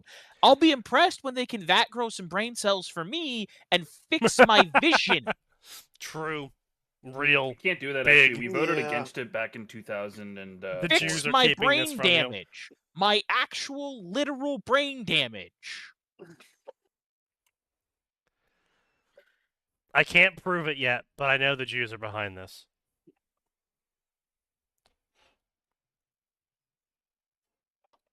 okay. Let's see what else we got. Is that what we're going with? Yes. Okay. Let's see what else we got here. We got family. So, by the way, that Izuku Jiro story is 67 chapters, 700k words, with 1450 reviews, 3,770 favorites, and 3,966 follows over the course of the past 7 years. Huh. They've effectively written a romance drama book a year, which, by the way, the story is a romance drama. Well, yeah, no shit. They have no author page, and they first joined on the day they posted their story. No, a month before they posted their story. Well, I mean, Wow, Yeah, okay, cool. so let's see Get what we a got fucking here. We got patient. 3 years They after were- Cyberpunk 2077, V is in a relationship with Misty. V is female. Okay, well, first off, that's cringe. You never separate. No, that's lame. Let's see, Persona. I am getting such mixed signals here. It's got to be a guy. I would say, first of No, yeah, all, Persona. how dare you hook up with your bro's dead girlfriend? Not 3 Your dead years? bro's girlfriend, not your bro's dead girlfriend. Your Sign- dead bro's girlfriend. Yes, we do not support necrophilia here. I mean, we don't support anything here. What does he mean by this? Let's see. The first No, chapter. no, no. November 3 15th. years is a respectable time to give her time to grieve, and then she decides to move on, and Slam clams. things kind of happen.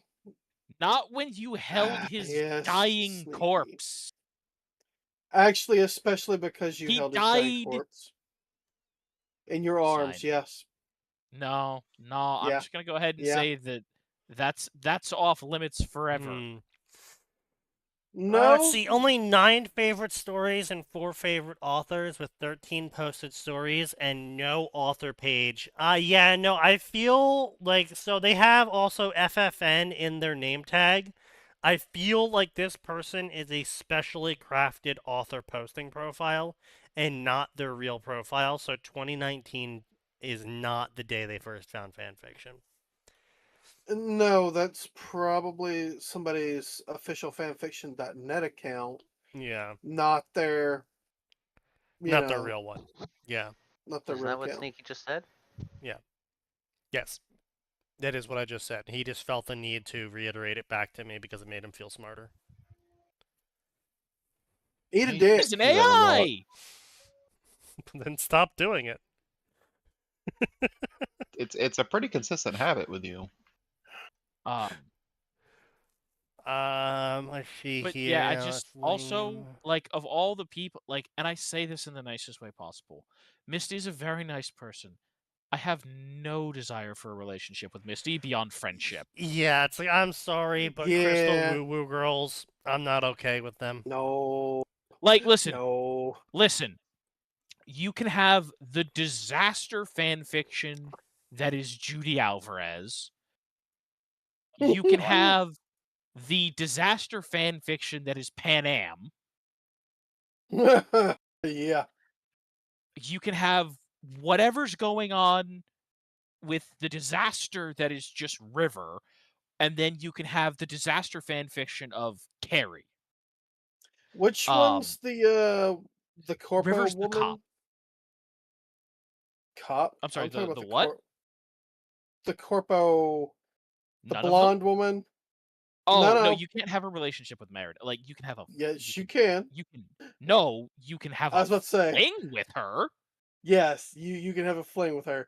That's Sign. That's why I said That's relationship sign. Sign. Do you think one night That's a stands relationship are equal to relationships? for a lot of people. They are. That's cool, sign. We're It sounds like it obviously is not for these you people. too. No, it's not. Then I have no idea why you felt the need to disagree with that, and then because he's a contrarian. Yes, he is an actual contrarian, unlike me, who is only a contrarian to him. Eat shit. Is that the line you're going with, Sneaky? Yeah. Okay. Good for you. Okay. Izuku Midoriya runs into a girl and gets somewhere he didn't expect. Where will they wind up? Third a completed base? Story. 6,000 it was a home run. Indeed. A change in frequency featuring a trans flag, an asexual flag, and the LGBT flag. I can't imagine what might possibly happen in this story, boys. What starts as a simple everyday assignment for Midoriya and Jiro quickly turns into an unexpected sanctuary. But as the quiet hours of studying blur into a genuine connection, what are we, a fucking Hallmark movie? They both realize the hardest thing to figure out isn't Aizawa's grading rubric. It's the frequency of their hearts.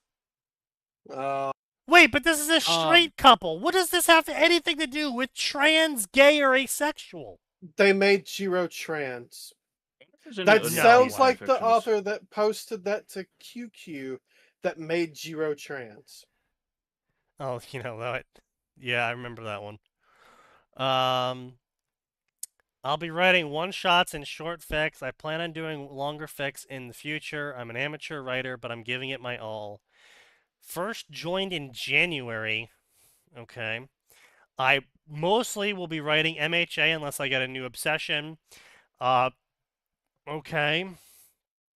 If a ship is involved in my fic, it will likely be Izuku times Jiro. Just my personal preference. I don't mind writing other ones, but I will not write Izuku Ochako or Kami Jiro again. It's a personal preference. Kami. Isn't that the bird? Dinky, Kaminori Dinky. Oh, Denki, right. It's the electric dude. Yeah, electric dude, yep. My favorite characters are Jiro, Midoriya, hang on. How's Bakugo. the Kami spelled? Kami. That is so weird to shorten it to that. English is There's not a my character native named tongue. Kami. So I know about that one. Yeah. I That's apologize for any mistakes I might make. Anyway, thank you for reading Plus Ultra. Okay, so they joined. They got 18 stories and 3 favorite authors. So it's possible this is their fan fiction profile that they're posting from. So we can't really trust this. Obviously. 3 chapters, 14K words. First published April 22nd, updated 5 hours ago. So that's a pretty good fast update rate already. But I swear, if I click this and I see AI. No, it's probably pre-written. Oh, yeah. Or at least a lot of it was. I get so suspicious these days. Like, I find a story on fanfiction or whatever where I look at it and I'm like, oh, that's a pretty solid update rate. And I'm like, you're AI, aren't you? No blatant AI usage something to be here. suspicious over. No? No There blatant is, or AI. there's not. I'm sorry. No blatant AI. Okay. As far as I'm aware. If they did use AI, they use like a translator AI that doesn't add in shit. So it's entirely possible they did use AI, but they at least did not use like ChatGPT or something. Yeah,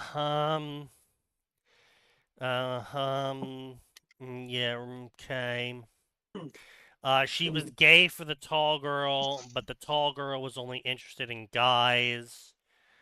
Okay, yep, so that's why we have the gay flag in there. Wait, sorry, who? What? Jiro is gay for Momo in this story. Oh, okay. And Izuku's gonna fix that? Is this the same author? Yeah, apparently Izuku's going to fix that. That seems like an unusual thing for this kind of author to write.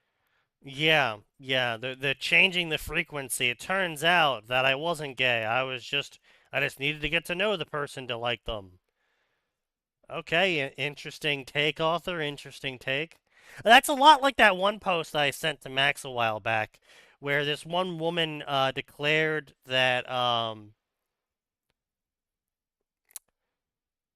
basically a 2-instance circumstance of either you were born a whore or you choose to be gay.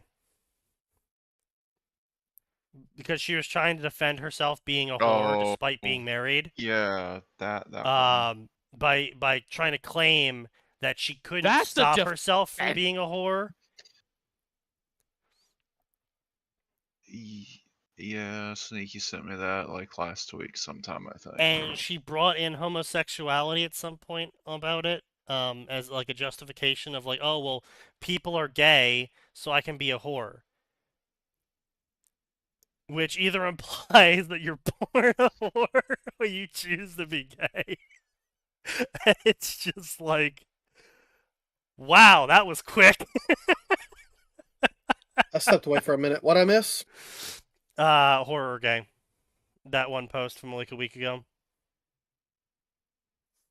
Do you have any idea how little that narrows it down? Okay, the woman that proclaimed that she can't stop being a whore because it's like being gay. Oh, that one. I remember that. Yeah. Which was, again, That's certainly a thing to say. it is a wild statement to come out defending yourself with, yeah. Yeah. So. Well, little Jimmy, you know how some people are gay? Well, I feel really bad, though. Like, she had, like, 3 kids. Mm-hmm. With the dad. To be clear, Yeah. with the dad. She had 3 kids with the dad. And then started dating around again. Yeah, well. While married to the dad still. Mm-hmm. Gee, if only there were some sort of punishment. I just feel really bad for the kids, because if that ever gets out, they're gonna fucking get bullied Excelsior style. Oh, please. You think that's bad? I feel bad for the kids whose parents are on OnlyFans. Oh, I mean, there's that one teacher. OnlyFans thought. I remember that one teacher who had an OnlyFans, and her kids found her OnlyFans. Mm-hmm. And she was like, it wasn't just like, oh, she was just on it, and she had, wink, wink, nod, nod photos, or, tasteful, or, borderline cosplays or something. No, she was straight up selling whole. And, her elementary school students found it. Yeah, not surprised. Okay, so as far as I'm concerned, like, how the fuck are your elementary school kids getting access to it? Like, they shouldn't be able to get to that website. Daddy's account or some shit. Probably. Yeah, they just lie on their age. And that's entirely on the parents for doing, letting them get on it. But still, yeah. Maybe. And then she was shocked and offended that the school fired her for having an OnlyFans account while she was teaching. I mean, I'd be like, well, what's the rate that a teacher earns there? Because, like, sometimes people gotta make ends meet. Or maybe don't be a literal prostitute. But you're also representing the school as a school teacher for that school, and I think it's completely within the school's remit to be like, yeah, sorry, we're not going to hire a prostitute to teach children. Which is entirely fair. We don't want that here in the school. I mean, we don't want you representing us. Sure, but that's at least the kind of thing, like, give them an ultimatum, like, all right, you ditch this or we ditch you, like. Well, I mean, it's too late. The ultimatum was she shut it down before she starts teaching students. Yeah. Now students have found it, and now parents are angry that they have a prostitute selling whole while she's teaching students. And so the school's got 2 options. Cause a massive PR disaster and probably have their budget cut, or fire the teacher selling whole. Which will cause a massive PR disaster when she turns around and sues them. But at least they can say, no, we were defending they won. reputation of our school and the students. Yeah, no, public decency, they won. Like, it was hands down a massive win for them. Yeah, no, it wasn't even like a question of if it would be in the school's favor or not. Thank goodness. Common sense triumphed for once. Yeah, she tried to make us think about it, and literally everyone just looked at her and were like, you can't prostitute yourself while interacting with children. That's not okay. What? Don't you know it should be perfectly okay for children to interact with prostitutes? There's nothing wrong with that. Are you saying? Okay, but again, flip side, like, she's not. Now, let me be clear. She is. If she was taking the pictures or something in the classroom or whatever, that's one thing. I don't know about that. There was one that did that. There is one that did that. I don't know about that specific case, though. Jesus. Right, okay. That's the kind of thing where, yep, absolutely get that person. But someone on an age-controlled website, like no, here's the thing. It's on an age-controlled website. It's not It's really a website. though. Okay, it is a nominally it is age-controlled technically. website. Like, let's be clear. You can't see anything without signing in. And that is not a website that Google puts up at the top of the search results. However, if you're doing it under your name,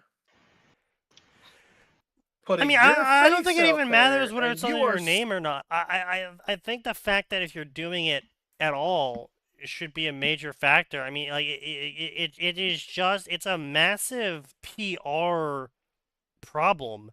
It would be like, oh yeah, well in my off time I go punch orphans. I can't believe my company fired me after I posted my latest orphan punching video to YouTube. It's like, okay, yeah, but the company doesn't want to be associated with you because you punch orphans. It's like that's completely within their rights. Oh, but they weren't paying me enough. I needed to punch orphans so I could make a payment on my apartment. It's like, okay. If they're not paying you enough, negotiate for higher pay or get a different job. Don't try to keep that job. No. Hang on a minute. And do Most a side of them job don't that have makes the them look ability to negotiate. Well, like, sure.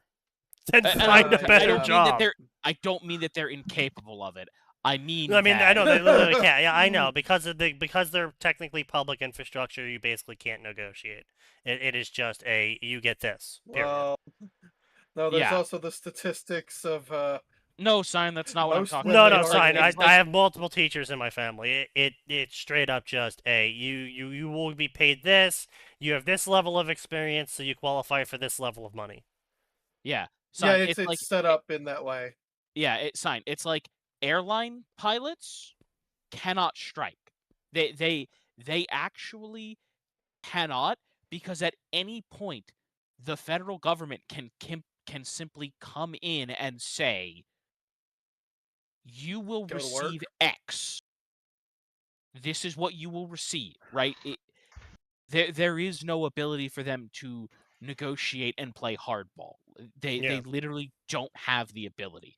And as far as saying go get a different job, I mean, yeah, sure, but if we do, then the education system will be crippled even more than it is. Good. Like that's the goal.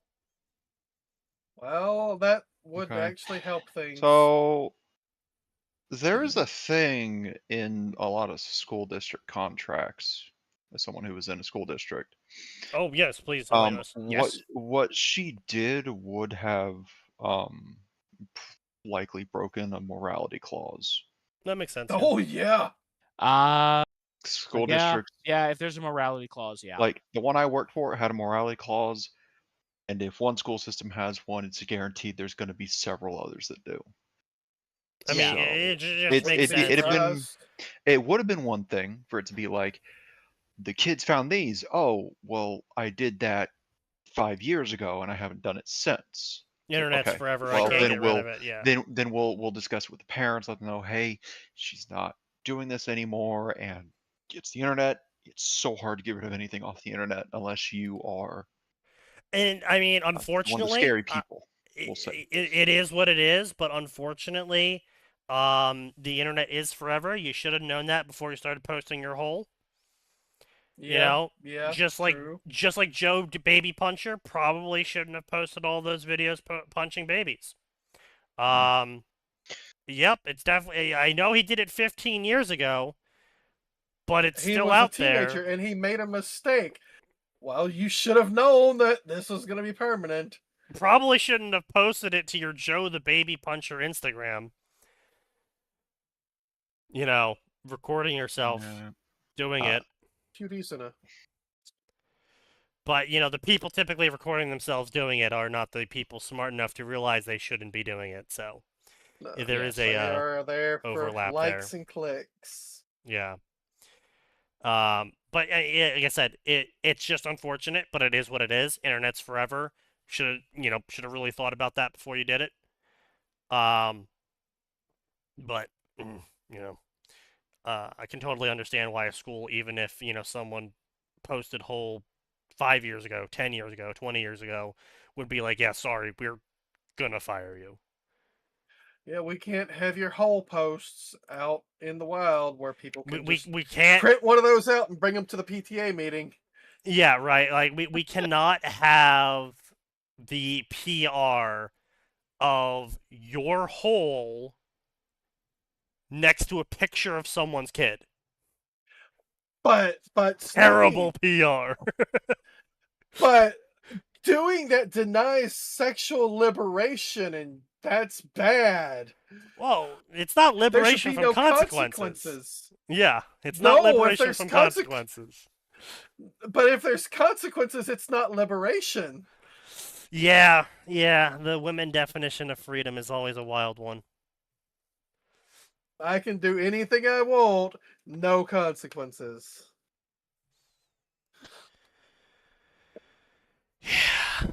Yeah. Joe, but I did it while I was in Iraq. True. Ooh. But what happens in Iraq stays in Iraq. Sam. I was doing it for Uncle Sam. I got those medals earnestly. I got a my medal for baby punching that baby. Badge.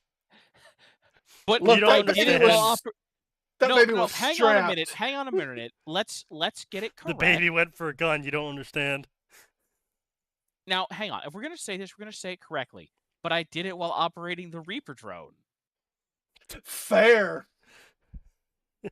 Or it's not exactly punch. What I know. I attached a foam fist to a Reaper drone. A missile with a foam fist launcher. We put a foam fist on the Ginsu missile. Oh god, the pool noodle swords on the Ginsu The Hulk missile. Ginsu. It's just Hulk hands. we hit you with a Hulk hand at my We recalibrate your soul. We're gonna get you right with either your God someone or our wires God, one up or the other. Someone wires up the Hulk smash audio when it hits you. Hulk smash, bloosh.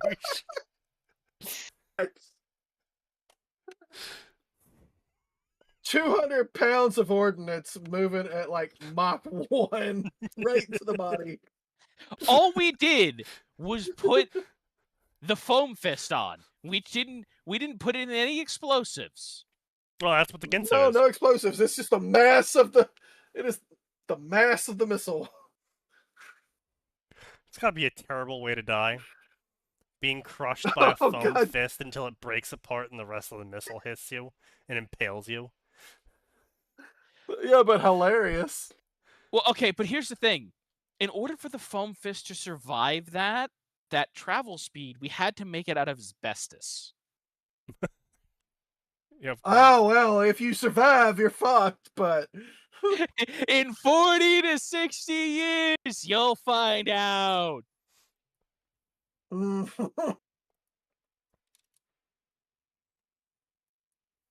What was the Cave Johnson line again? Oh yeah. If you're hearing this and you're 20, we're sorry. If you're hearing this and you're 60, get over it. So what? You're gonna miss a few rounds of canasta? Oof. Man, just everything in Portal 2 is such a jet. Honestly, anything that gets J.K. Simmons in there is probably gonna be improved from having J.K. Simmons in there. Possibly.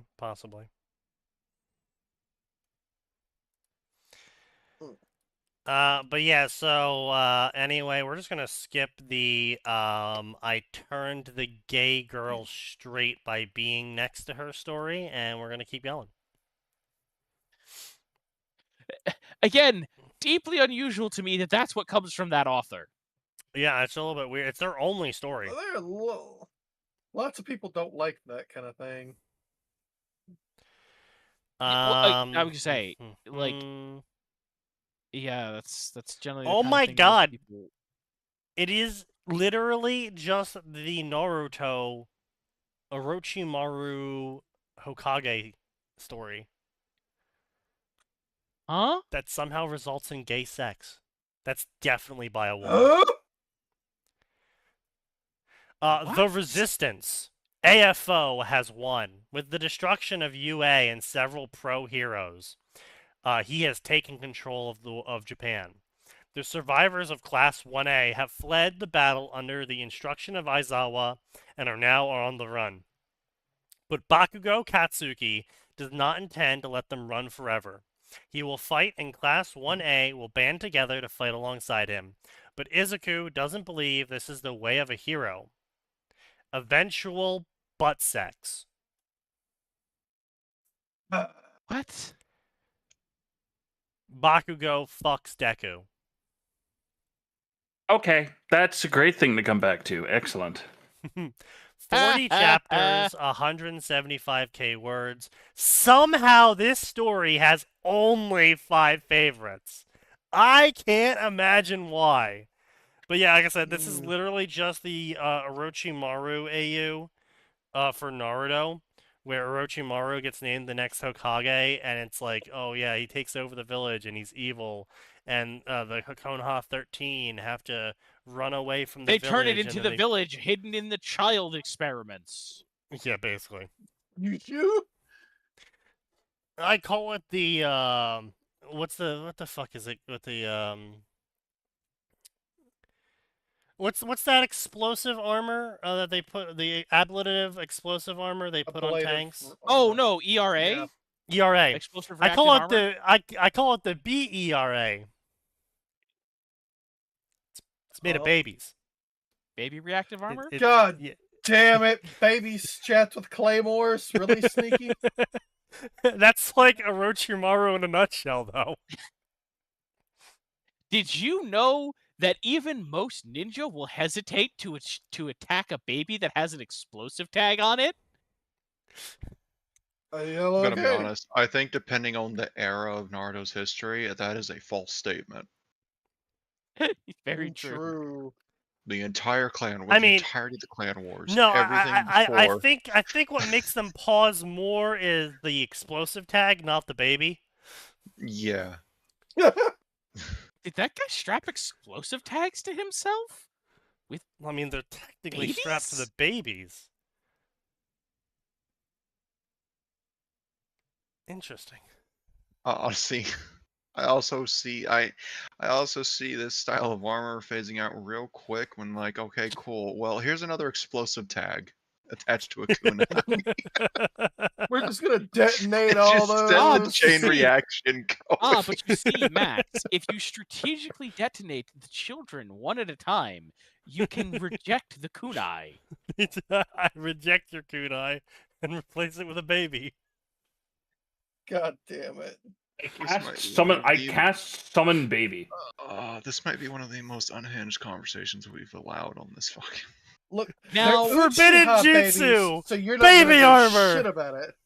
No, they're Uchiha babies. No one's gonna do anything about it. Now, or unless it's Danzo, in which case the babies can see the explosion coming, thereby preventing it. it's okay. They're clones. Yeah, well, I was about to say. Now, how does it work? Okay, Dr. Halsey. If you continue to shadow clone the children until the children can no longer remember if they're the original or not, does it still count as a war crime? Nah, it's fine. I just made the joke about Halsey. I just made the joke about Halsey, dude.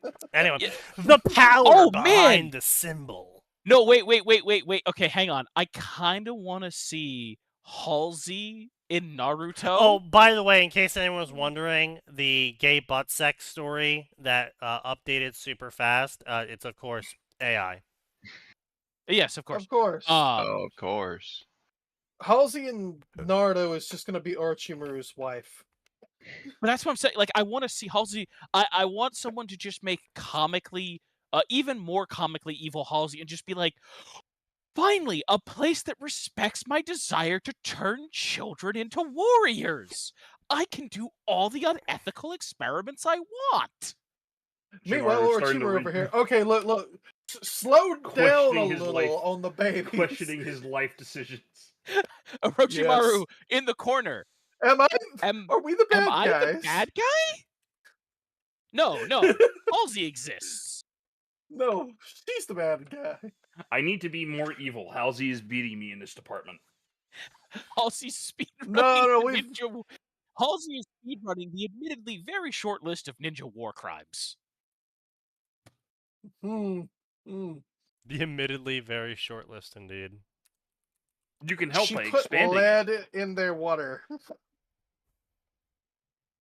No, she'd be like, all right, so I've taken this Uchiha child and I've forcibly integrated its chakra system with the, I don't know, pick another clan. Byakugan from the Hyuga. The goal is Now to it make the has both Sharingan a better, Byakugan not and nerf a it. Sharingan. No. Damn. You put them They- together. One of They each. tried to link to I called other it shit, the but I Byakugan. cannot figure Wait, it out. shit. So What is they this, they the what? tried cross-posting Carmine Vixen, the AI butt sex user. Joined May 2004, so this is their real profile. Only 8 favorited stories? Do you not read fanfiction?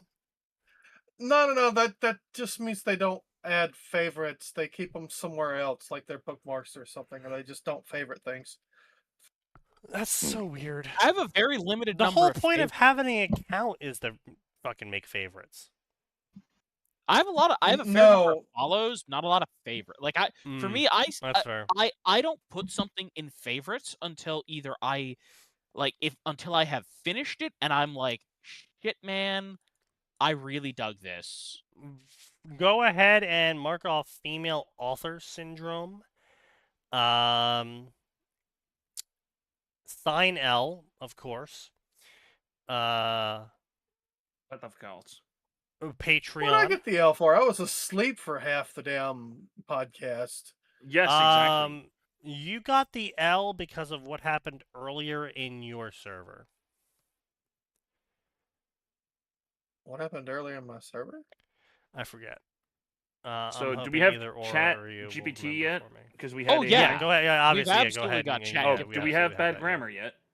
yet? We do not have bad grammar yet. Damn, I'm one away.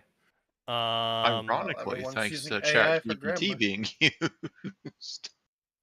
Right? We didn't have an in name only, did we? Nah. Not yet. We haven't read anything yet, so we couldn't have an in-name God. only. I forgot we had Oh, go ahead and two mark off original description fiction. We did tiles. read it. We did Bruh, I read have- original fiction, so go ahead and mark that off. And you know what? I will give you summary sucks because of that our Amaranthine story where they're like, oh well, despite my synopsis, but I'll Yeah, consider yeah, that they do. them Also- saying summary Do sucks. we also have summary inside, technically? No, not yet. Nope, not yet. And we don't have Patreon yet. No. Patreon. We do have Patreon. Go ahead and mark off Patreon. Bro, Yeah, I you have did get 2 Patarot. 4s. I have 2 4s. Damn, that's crazy. Pain. That Are is you seriously pain. going to give Nose a bingo? I've He had gets He'll two- get it, his yeah. own star. I have 2 bingos. What are you talking about? Damn, that's crazy. Man. Wait, when did you? Yeah, when did you get bingo, brother? I thought I got Yeah, bingo. you've Never never had received bingo. bingo. Oh, I thought I did have it at one point. No. I thought I recalled him getting bingo I think at one he's point. I think he's trying to steal people's accomplishments. And I No, think he I is. I recall think he's getting one stealing at one valor. I think we need to invalidate any bingos he gets for the next 2 weeks. Yep. What the Obviously. fuck? I didn't Stolen even... valor no, will no, not hang, be hang, hang on. tolerated. No. We need to be very specific about how we invalidate it. The show still ends. The show still ends. I genuinely know. thought I had it at some point. But I guess I did not. Alright.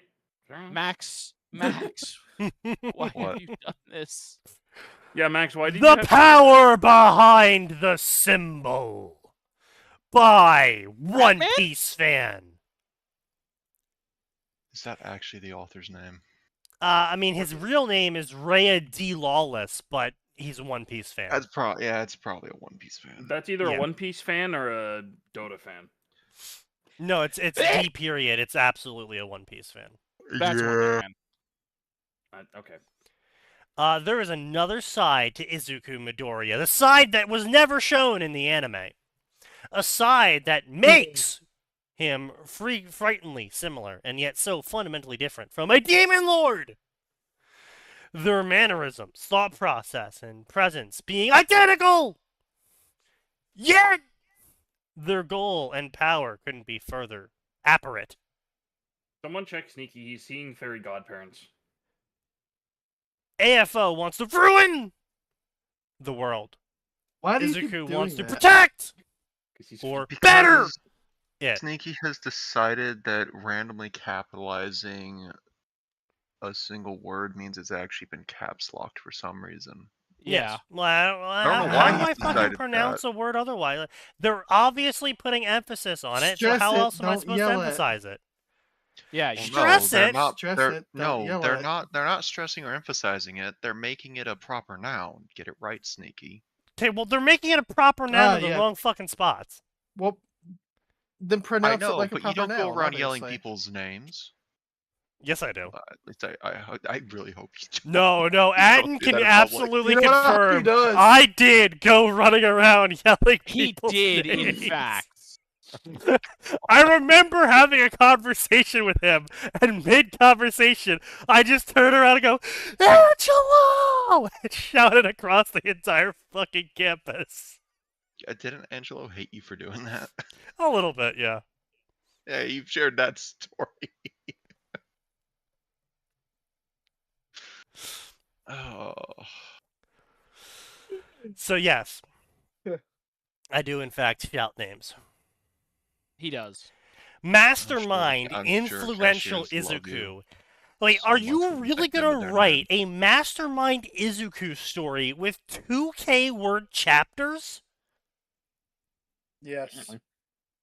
7 chapters, 14K words? You really going to write a 2K word Mastermind story? Yes. It's gonna be What the fuck? just like BBC Sherlock. With, Mastermind being magic. This is how smart people think. It's like magic, Yeah. don't you understand? This fic so good, amaze, write more pliss. Secondary idea. Have you been reading my reviews? Why are some of the bots just starting to great shit put addresses in the reviews? What the fuck? But Apparently this is the It's bot that reposts child porn. What? Oh, The fucking what? no. Yeah. What do you mean repost CP? I see that. I see that thing is still running around after like 4 years for some reason. It's been way longer than 4 years, Max. It's been like 8. Is it 4 dropping years. like 4 years ago is links, when I heard or- about Yeah. it, It drops an email address you're supposed to contact. as well as a physical address that you can mail. Yeah. Oh, Jesus. Oh, my internet sucks. Everybody went robot. Yeah. No, it's probably because we mentioned specific things and the feds are checking on us. Indeed, they're overloading our accounts. They're hitting us with the Well, ion cannon. if they could do something Oh, about that's that bot everybody. and erase it from existence, I would really appreciate that. Right. Well, no, they have to keep it out there because they're the ones that put it out. Oh, I'm sorry, that's their bait, isn't it? How many people do you expect to catch on this with fanfiction.net? An Emerald corner. Furnace, Path of See, Waves. the ancient grizzled FBI man. More than Wait, you. I much think higher I've number than it covered should this be. story before. I feel like we've seen this story before. Oh, what story? 2023. I mean, it can't be that old. Yeah, anyway, Furnace. Emerald Furnace, Path of Waves. Quirks are grouped into categories: useful and useless, heroic and villainous. To have one in either category affects you in more ways than you can imagine. But no one talks about how quirks alter your sense of mind. Okay, either this is a copy-paste, or I've seen this story before. Izuku is one of these people, and to him, Fire and burning are nothing to worry about, and he'll prove that pyromania can be a hero. No, this is a copy paste. A 100-chapter story sitting at 650k words, posted since 2023. It's got 161 reviews, 600 favorites, and 700 follows.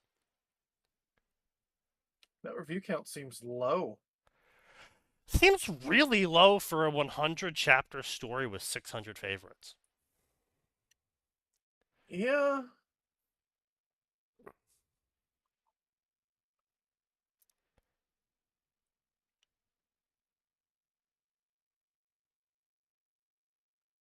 I guess MHA is falling off. I would definitely say MHA is falling off, but they've been falling off for a long time. How they moved to now they've moved to JJK and shit because Gojo's so amazing. Yeah. Oh man, so related. I mean, Gojo's pretty fun as a character, so. There's a story I'm reading recently that wasn't terrible. But the main character was black. And do you know how I knew they were black? Because he told you. Described themselves every single chapter? They told me they were black at least 5 times in the first chapter.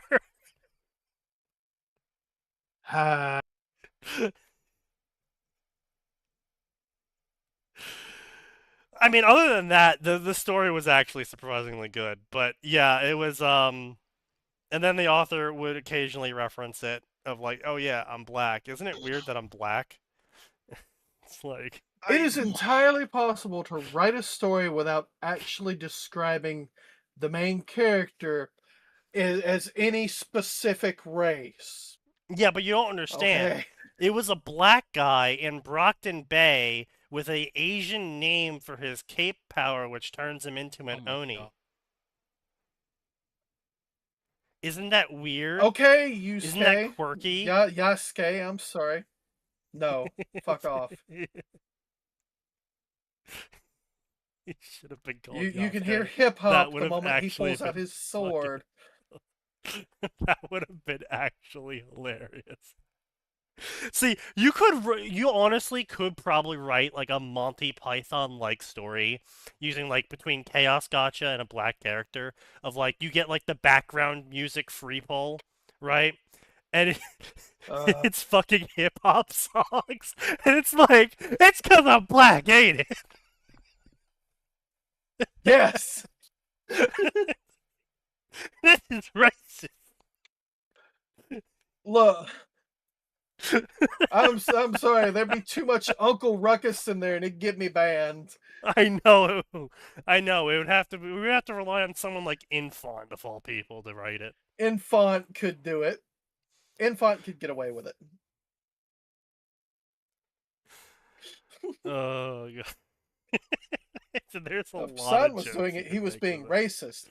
If Infant was doing it, he was being racist, but he was being funny about it.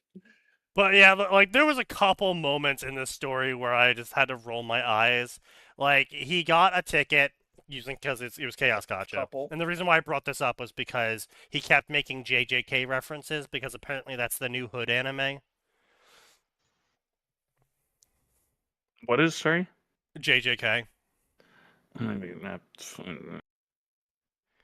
Yeah, apparently it's the new Hood anime. Like, it's the new. Because It's a got popular lot of really shonen? solid action. It's a popular shonen, and therefore everyone likes They it. weren't down for I mean, Demon it's- Hunter or Demon Slayer. It's got some smooth What are you animation. talking about? People were playing. Yeah. People were typing the shit out of that. Demon Slayer was not Yeah, the but Hood anime. not the black community, the Hood anime. Yeah, no. Okay. Just like the Mexican community is still on DBZ and will never get off Yeah. of it. Basically. But yeah, everything was a JJK reference, and yeah, so like I said, it's not a bad story. Like if you get past all of the author's quirks, it's actually a pretty funny story overall. You sure he's But not just there typing was in a moment character? where he gets a ticket, and it's an advantage ticket, so it rolls twice, and he can pick which one he wants. And he gets like a rare power or a trash item. And he looks at the trash item, and the trash item is just a Glock with a magazine that refreshes once per day. And he picks the Glock. Oh, it's got to be a shit post. It's got to be a shit post. Infinite bullets for life. Well, infinite bullets once per No, day no, infinite bullets once per day. for one magazine. Of a no, it's Glock. To be fair, they infinite are 9 no, millimeter. it's infinite bullets for life, but you're given a ration of bullets per day. Yes. It's not infinite bullets once per day. Yes. It's infinite bullets for life, but you only get whatever the magazine holds at Yes. max. And you can okay. I'd assume Okay. you could Hang on. shoot the full magazine drum. Alternatively, if it's only that magazine, can you just unload the bullets and just start You know filling what? a That's collection true. of bullets with spare mags? That's true. Maybe you could. You yeah. should be able to. There's nothing that says you can't. So. I mean, a standard. What's the mag capacity on standard Glock? Standard Glock isn't it like Depends on the 23? model. I think that's going to depend on the model. Yeah, it depends on the model and the. All right. Oh, that's true. Yeah. From 6 to 33 Yeah. All right. on there we just go. their That's a big difference. That's a huge margin of error we got to work with here. big fucking difference. Yeah.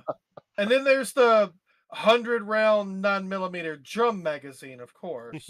Yeah, of course, obviously, that you put on That's, your Glock 18 don't you know or that's Glock the with mid-season switch. upgrade? Yes, obviously. But don't worry, it's okay. He turns it sideways, so it's more accurate. Indeed. But yeah, like, but yeah, it was funny otherwise. It's pretty good. Yeah, it's pretty good. Finally, I will say the reason why I kept reading it is because he had the Rob scene. You get 3 tickets, and do you want to take a curse? And he rolls it, and he's like, oh. So I get a ticket every time I get a curse. But Let me get infinite curses. But the curses get canceled out if I get enough correct tickets of a certain Get enough type. tickets. Yeah, So exactly. what if I Everyone just keep figures that one rolling out. curses? And so he just keeps rolling curses, and the Rob is like, wait, no, wait, no, hold up, wait, no, stop, Hold on, stop, wait a no, minute. no, no, no, no, no, no, no, no, no, no, no, no, no. Wait. That's not how this was supposed to go. And the character's just like, you should have gave me a limit. You shouldn't have let me borrow infinitely, bitch. I've broken Slay the Spire again. So the Rob kicks him into Worm and only gives him 1 ticket instead. He gives him a couple curses and only 1 ticket as a reward instead of all of the rewards he should have gotten, because he was like, you little shit, fuck you. That's dickish. Yeah, well, that's I mean, immature. Yeah, but at the same time, it makes sense, because otherwise then you're immediately just writing a One Punch Man OP. Yeah. Giga OP. Like he is pretty OP, like, to start off with, because of the power he rolled from the original 3 tickets, which was Fate Oni. I'm sorry? He rolled race change into an Oni from Fate. Oh. That's powerful. That's okay. Yeah.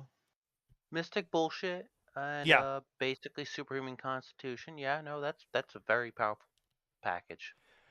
Yeah, so that's what he started with, and he kind of just snowballed from there, pretty crazily. And the author was just... Again, I don't know how much of it was an act, but I can believe enough of it was not an act, because the author's just like, I am so sick of rolling all of these sex rolls. Fine, I'll finally write a sex scene. We were like 20 chapters in. And he's just getting nothing but back-to-back sex rolls. Or one time he got the gambler perk, and it just, like, destroyed 8 different tickets because he nat-1'd it. Oof. Every single time. And he's just like, fuck it. Fuck this gambler perk. Fuck the dice. I fucking hate this. So I'm like, okay, he might be actually rolling this. That, or he was just using it as a convenient excuse to get rid of extra tickets so he didn't make his character, really, really snowball out of control. But he was kind of already snowballing out of control, so there'd be no reason to get rid of the tickets. So that's why I believe it's kind of real,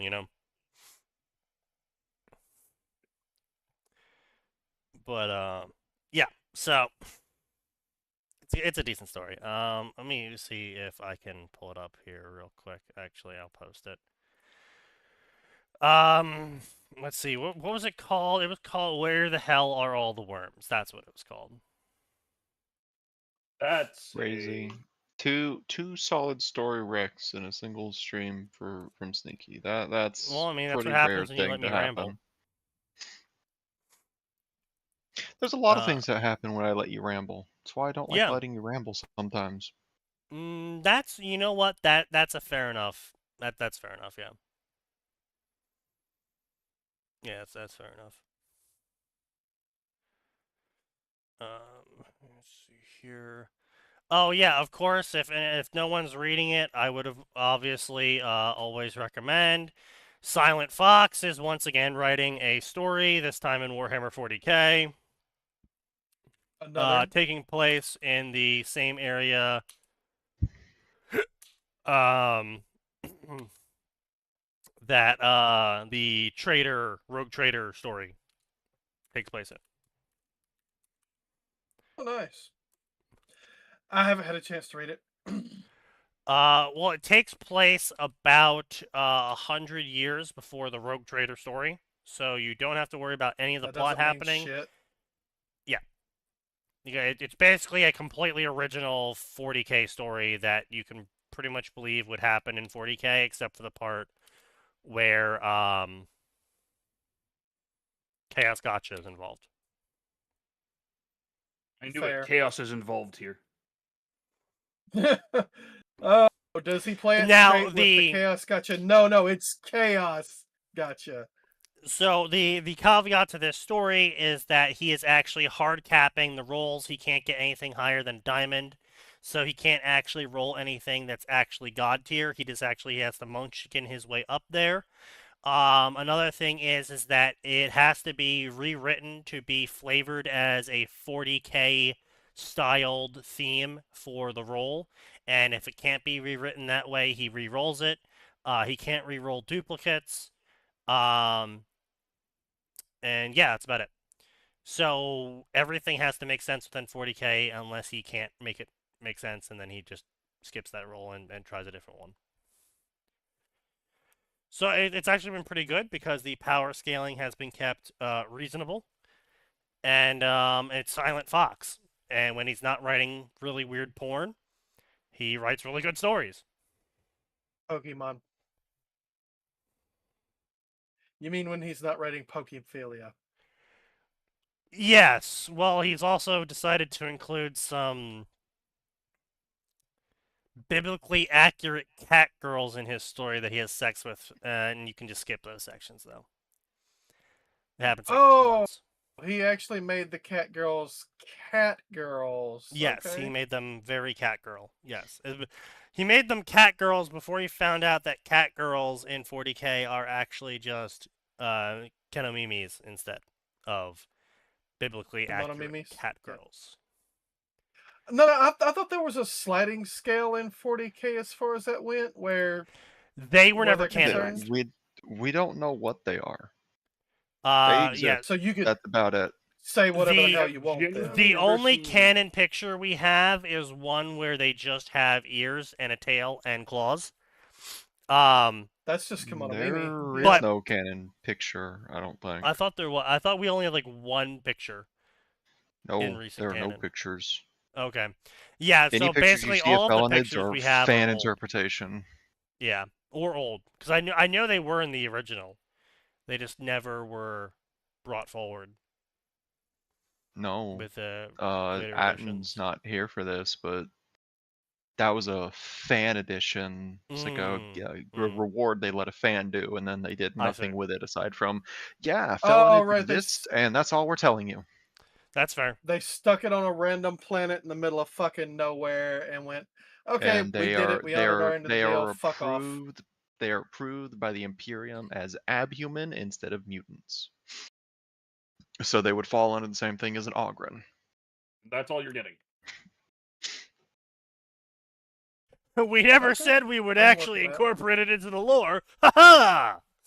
I know, and that's why you're pretty cowards, much. and it's a shame that Warhammer has to be associated with you.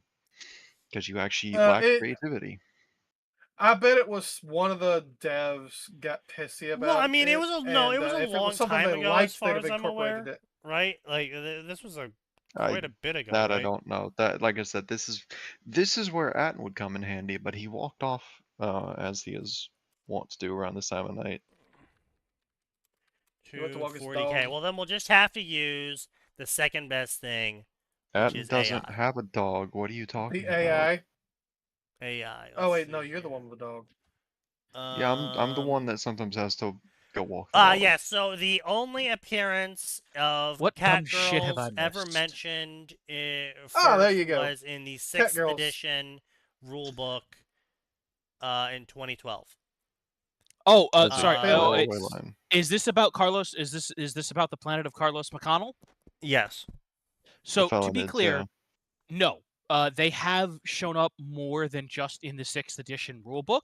Well, yeah, Laborer's Genealogist and Warhammer 40K Dark Tide mentions. Yes, I would say they. To make a very long story short, a dude named Carlos McConnell won a contest. This is for everybody else. Yeah, no, we just already explained it, which is why I'm saying I'm aware. All right. Yeah.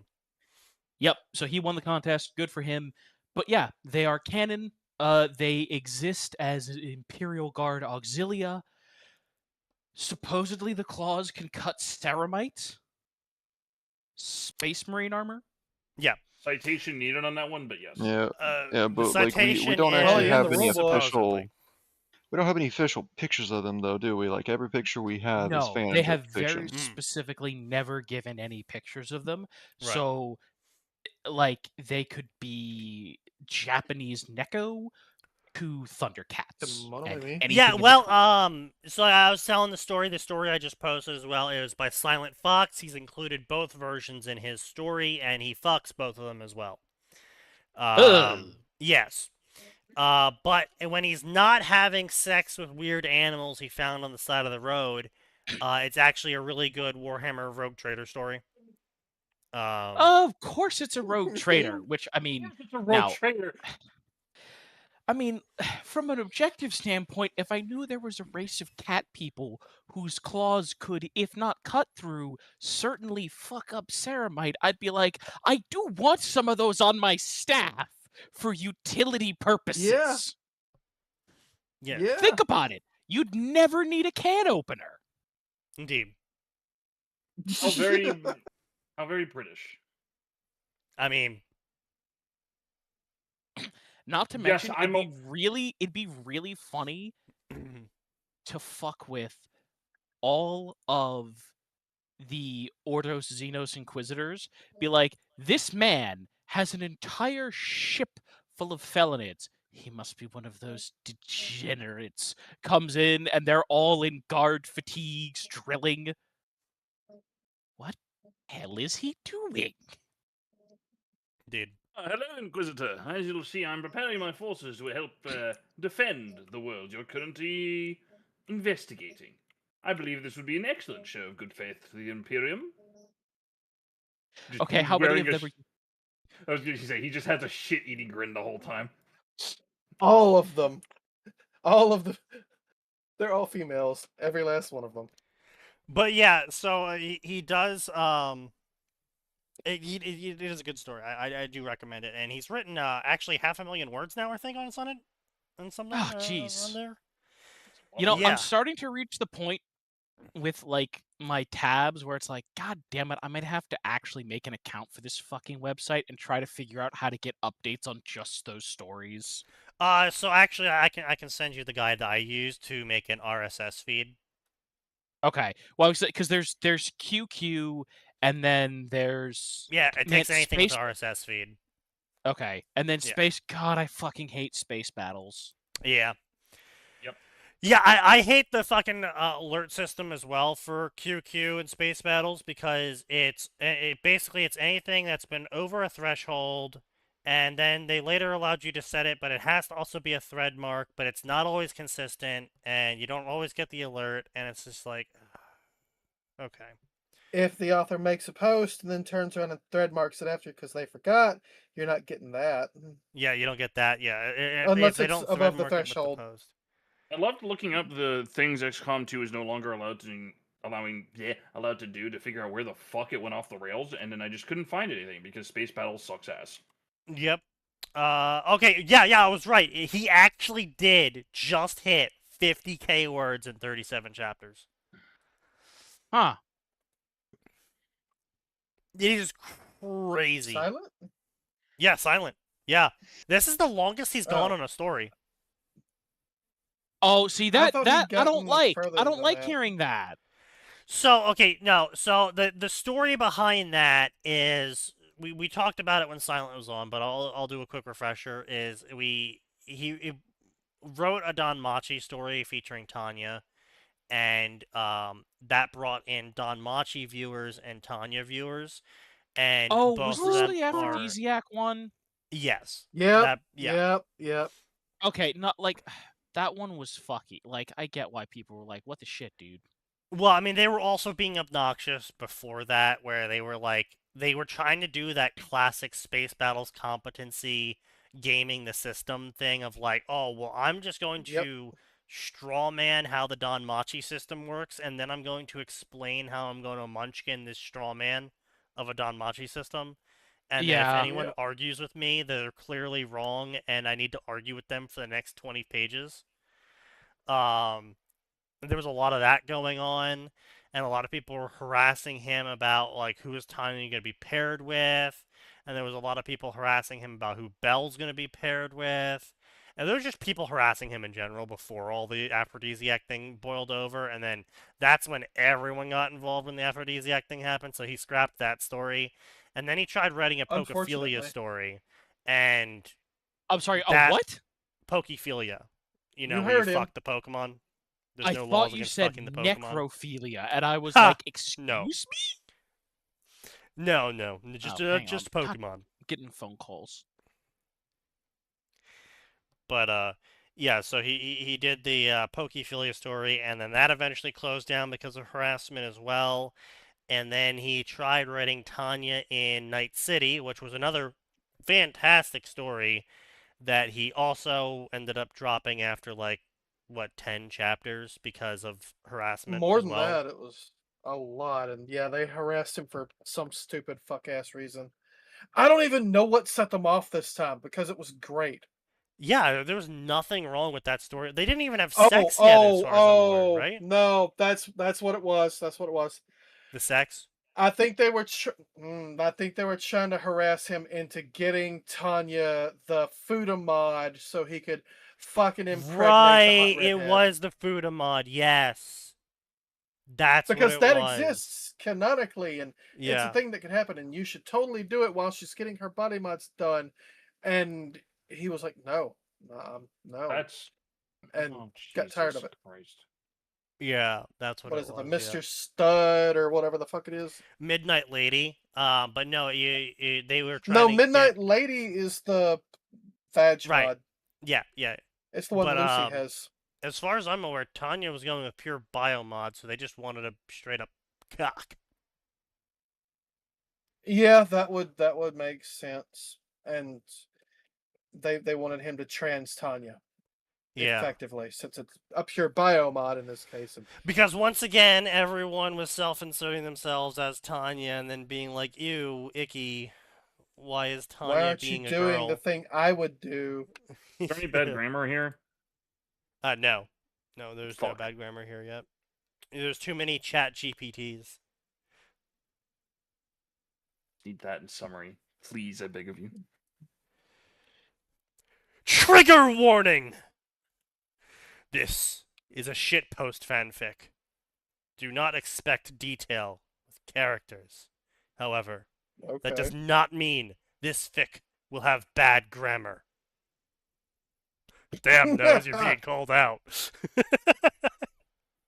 Well, I guess, GG, I have 5 now. That I'm going to be... What? No, you don't have bad grammar. Oh, you said I did. No, Fuck. the author specifically said, just because this is a shitpost fic doesn't mean I will have bad grammar. Well, we'll see. Take the car key out of your ear.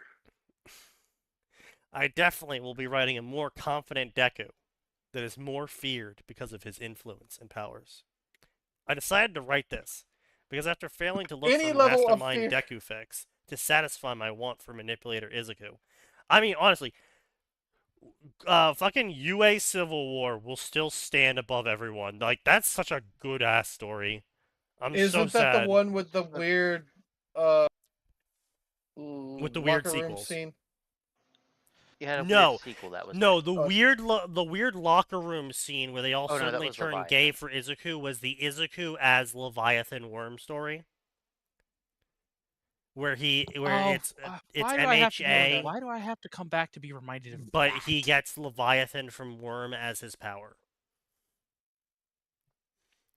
Both were on AO3, but no, UA Civil War is a fantastic, possibly one of the only MHA stories I would ever recommend someone. No, I swear, I recall there's one of those UA Civil War spin-offs or something where they do the locker room scene and all that. UA Civil War had 2 spin-offs that were by not the author.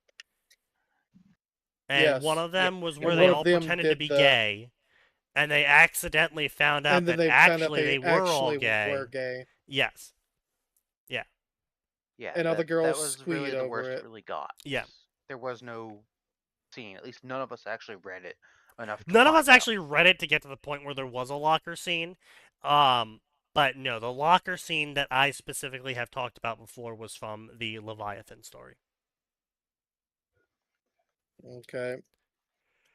Female author syndrome. Yes, very much so, yeah. Since no one seems to be willing to truly make a Deku mastermind story that dabbles in politics and societal problems, I present to you this story that I'm writing. So politics is complicated, and societal problems are complicated. And people typically don't go to fanfiction to write either of those. And if they do write either of those, they very rarely write them correctly. Because a lot of people are really bad at politics and societal problems. You don't say. Really, really bad at them. Like, crazy bad at them. Fox is subject to his fickle muse. That's true. He is also subject to public harassment. Yeah, he's also subject to his dick. That's also I say true. this being me. Yes. Knowing. Yeah, you would be very knowledgeable about other people's dicks. Eat a dick, Sneaky.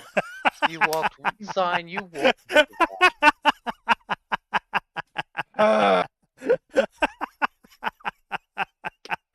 God damn it. Yeah, you did rather walk into that one, buddy. Oh, Sign, it's good to see your rake production is going strong.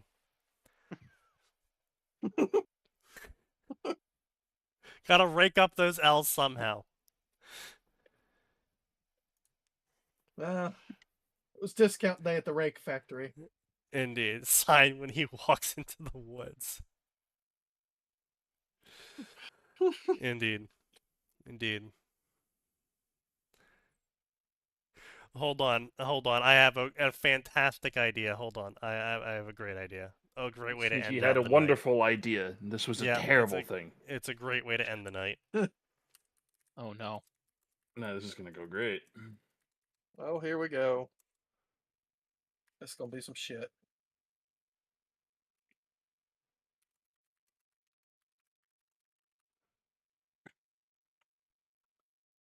What is he posting?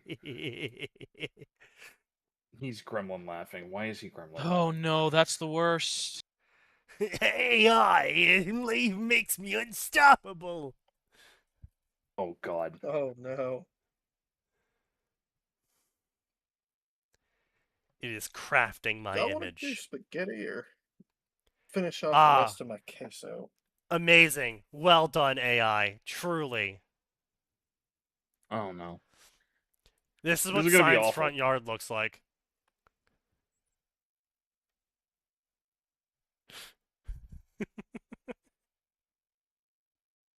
Well, that just looks A like blank shit. image waiting to load.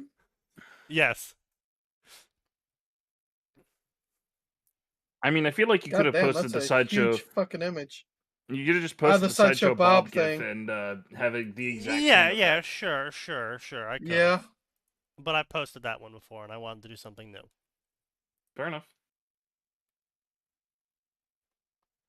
That's a lot of rakes. That is unlimited rake works.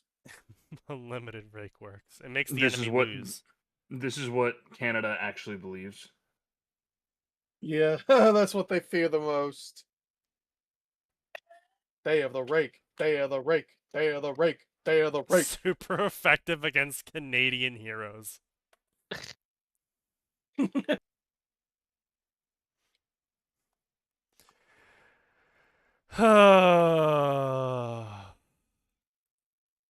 Alright. Well, now that that's been done and dusted, let us close out the night here with one last jab at insanity. My Hero Academia Ultimate Spider-Man. A single encounter can change the course of history.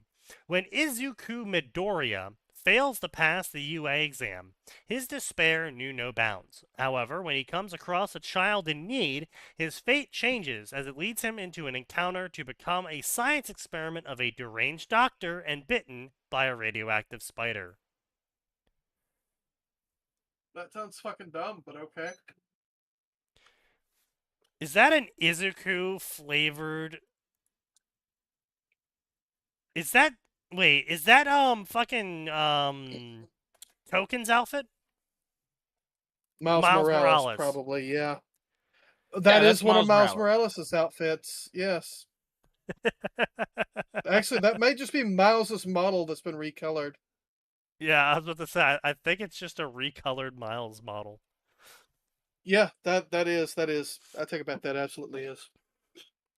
Welcome to MHA's Ultimate Spider-Man. Like my previous Spider-Man story, Izuku will be Spider-Man, starting out with all of his skills, he will gain more of Spider-Man skills over time. Izuku is smart enough to be Spider-Man, given his intelligence, and create his own spider suits. The world of Quirks has technology that is far more advanced than superhero worlds. No. X to No. fucking doubt.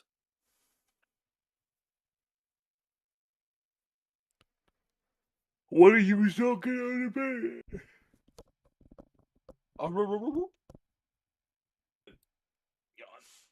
What the zog you on about, mate? Author knows nothing. Ah! I didn't know Chewbacca was in the call with us. I don't know. I wouldn't really call that an author knows nothing. I think he's just too... I honestly, I think he is actually a Marvel fanboy that is just obsessed with also My Hero Academia. And so he is just mashing them all together in his like desperate need to have and enjoy both Spider-Man and My Hero Academia at the same time. His masturbatory Spider-Man fantasy. This account has been migrated from Hunter Quan. No stories have been pirated or ripped. Quest reviews have been sent to be moderated for the same reason I moved my account. Okay, who's Hunter Quan? Joined 2018, his old account. Okay, so if he joined in 2018, that is likely his original account, because he bothered moving it. So he would have been 13 in 2018, which now puts him at 21. It has been 8 years since 2018.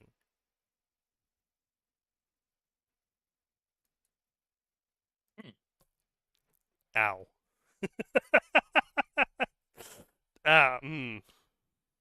You sure you want to continue with that?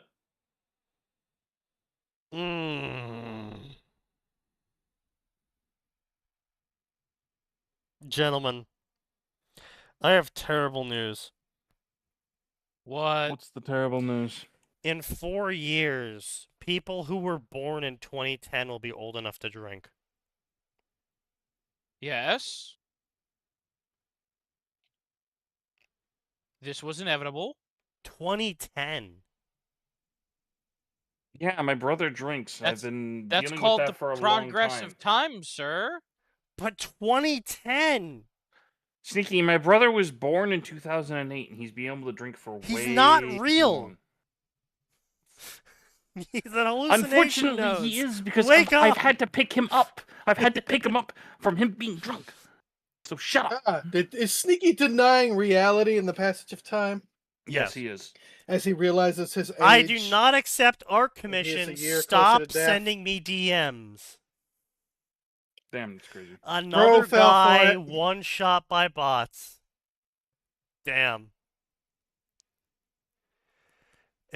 So he has, apparently he has 4 stories that he's writing actively. He has 10 stories in total, but he has 4 stories he's writing apparently actively enough to list them here in his bio.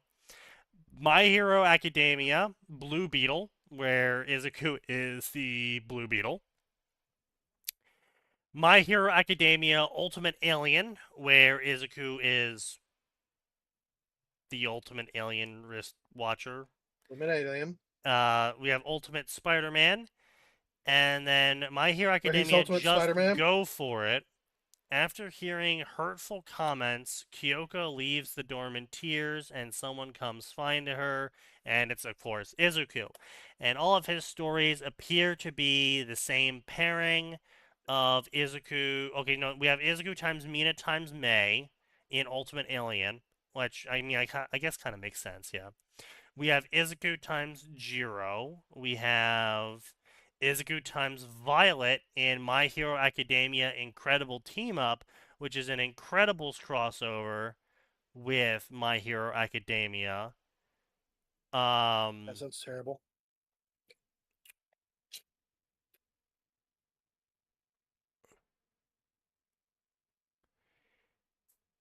Yeah, well, I mean, the author agrees with you because he only ever wrote 1 chapter for it.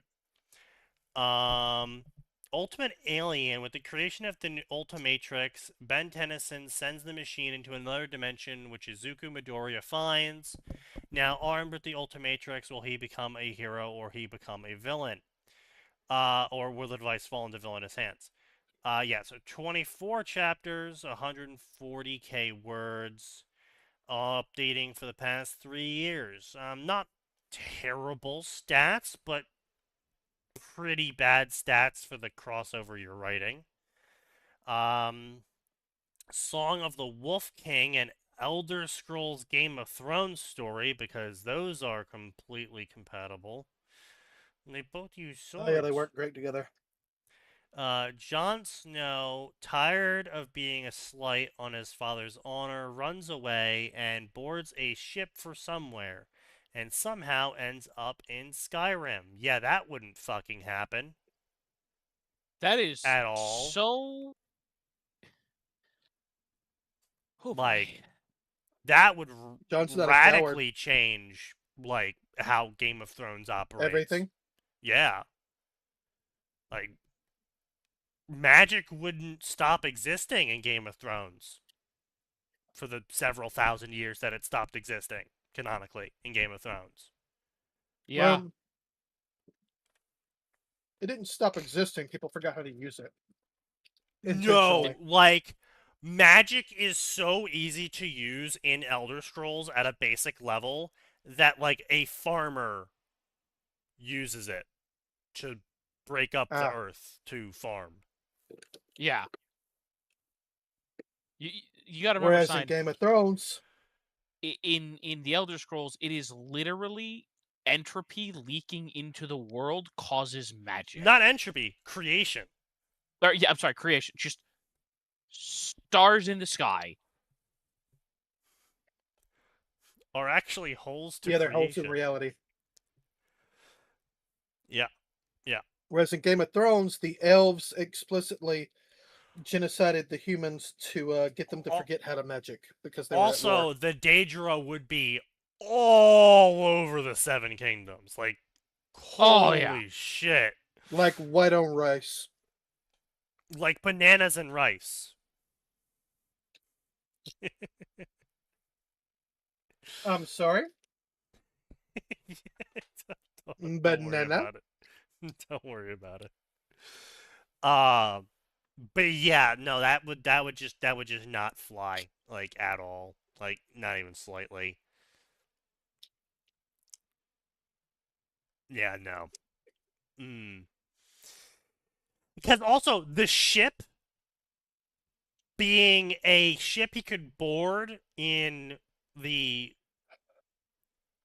ports of Westeros and then sail to Skyrim implies that a trip is made from Skyrim to Westeros. Which means mercenaries from Skyrim could end up in Westeros. Oh my goodness gravy. That would be so bad for Westeros. Yeah, you just have fucking Nord berserkers running around, Can you imagine how berserkers do? Can you imagine how funny it would be for the White Walkers to run into anyone from Elder Scrolls? Like, can you imagine them going, "We're going to use our evil magic powers to turn you into a white," and coming down from the top rope, the greatest Breton in existence, the Green Knight. Magic isn't real, bitch! Coming down from the top rail, magic isn't real, nerd. Nah, a level 1 wizard. I cast fire hands. Oh no. I wipe half your army. The Nord being like, what's a right? Oh, it's like a zombie. A zombie? I hate necromancers! Ah! Fire. Yep. But, no, there was actually a really funny story I read way, way back in the day, featuring Skyrim. And where it was a crack story, because of course it was, because if you're introducing Elder Scrolls into pretty much any universe, it kind of has to be a crack story. But someone from Elder Scrolls gets hit by a icicle lance casted by one of the mages of the world they isekai'd to, effectively. And everyone just, like, combat stopped, and everyone just looked at this guy who now had an icicle spike sticking out of his ribcage. And, like, through him. And everyone's, like, waiting for him to die, and he's like, why did everyone stop fighting? And everyone's like, you have an icicle through you. And he's like, you're supposed to die now. Isn't it hard to breathe? And he's like, no, it's just an icicle in my chest. What do you mean it's just an icicle? You should be dead. He's like, no, it didn't do enough damage to me. It didn't do enough what do you mean damage. it didn't do enough damage to you? Yeah, no, I got a massive health bar. I massively invested in endurance. At that point, they realized they were operating on different rules. And everyone's just like, what the fuck does that even mean?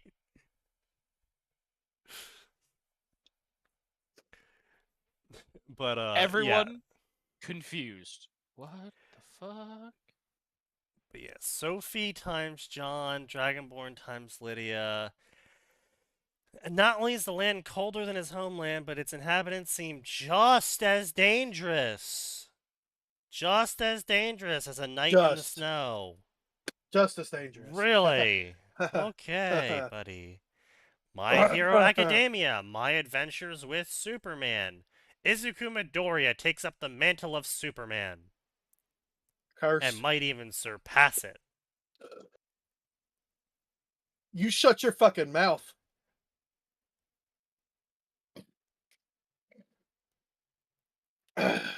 I'm sorry, what the fuck is this author's note? This is a My Hero Academia Kill la Kill crossover. What? I don't think Izuku's gonna be able to function. No, it's okay. He'll get some life fibers. No. Sign. I mean, the boy's going to spend every second of the day tomato red with no blood available to think.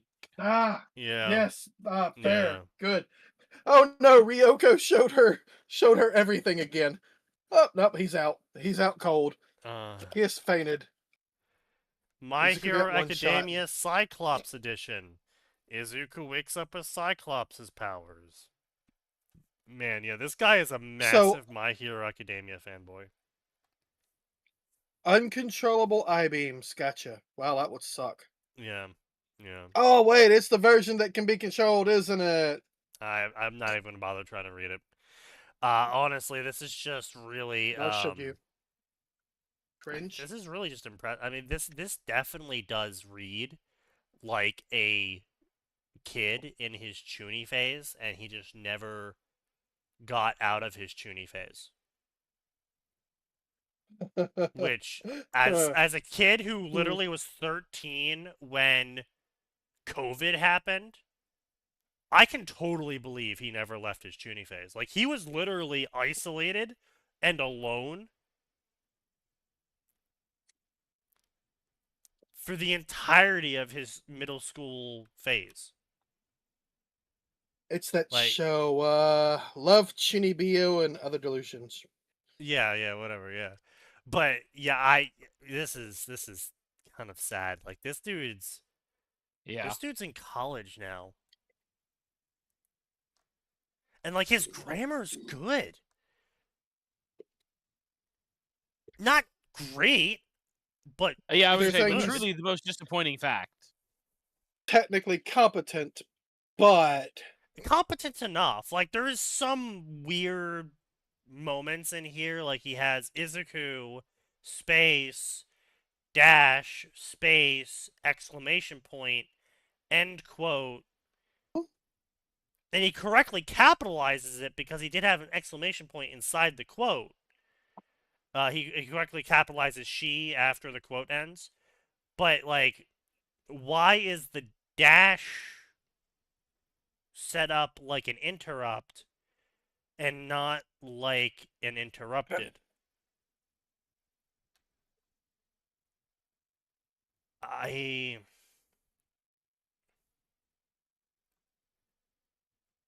Yeah, he's using colons and semicolons, but he's using them correctly, technically speaking. But at the same time, don't really use those in narrative.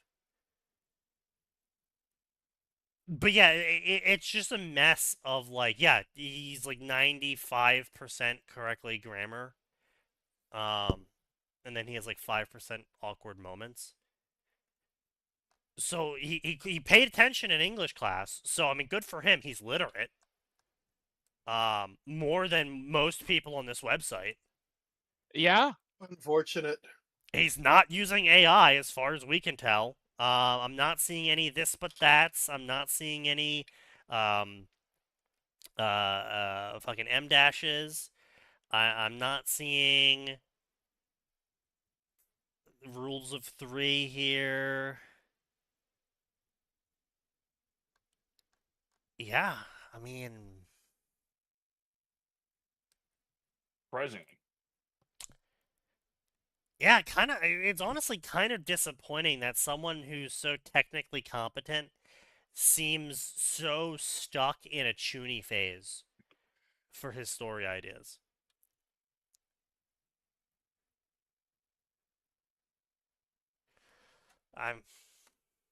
Well, I guess, you know. What can you do? Not much, can you? I would say you can lead the horse to water, but you can't make it stop writing Sasuke fics. True. At least it's not slash Sasuke fics. Wow, the only name I recognize on here is Incredible Muffin.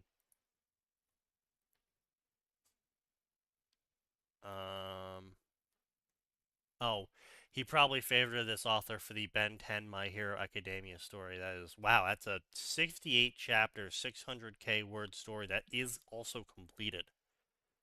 Damn, that's Huh.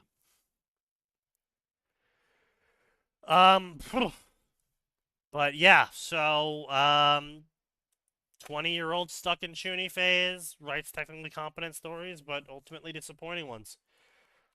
What a way to end the night. We'll see you guys on Friday, because there is always more, and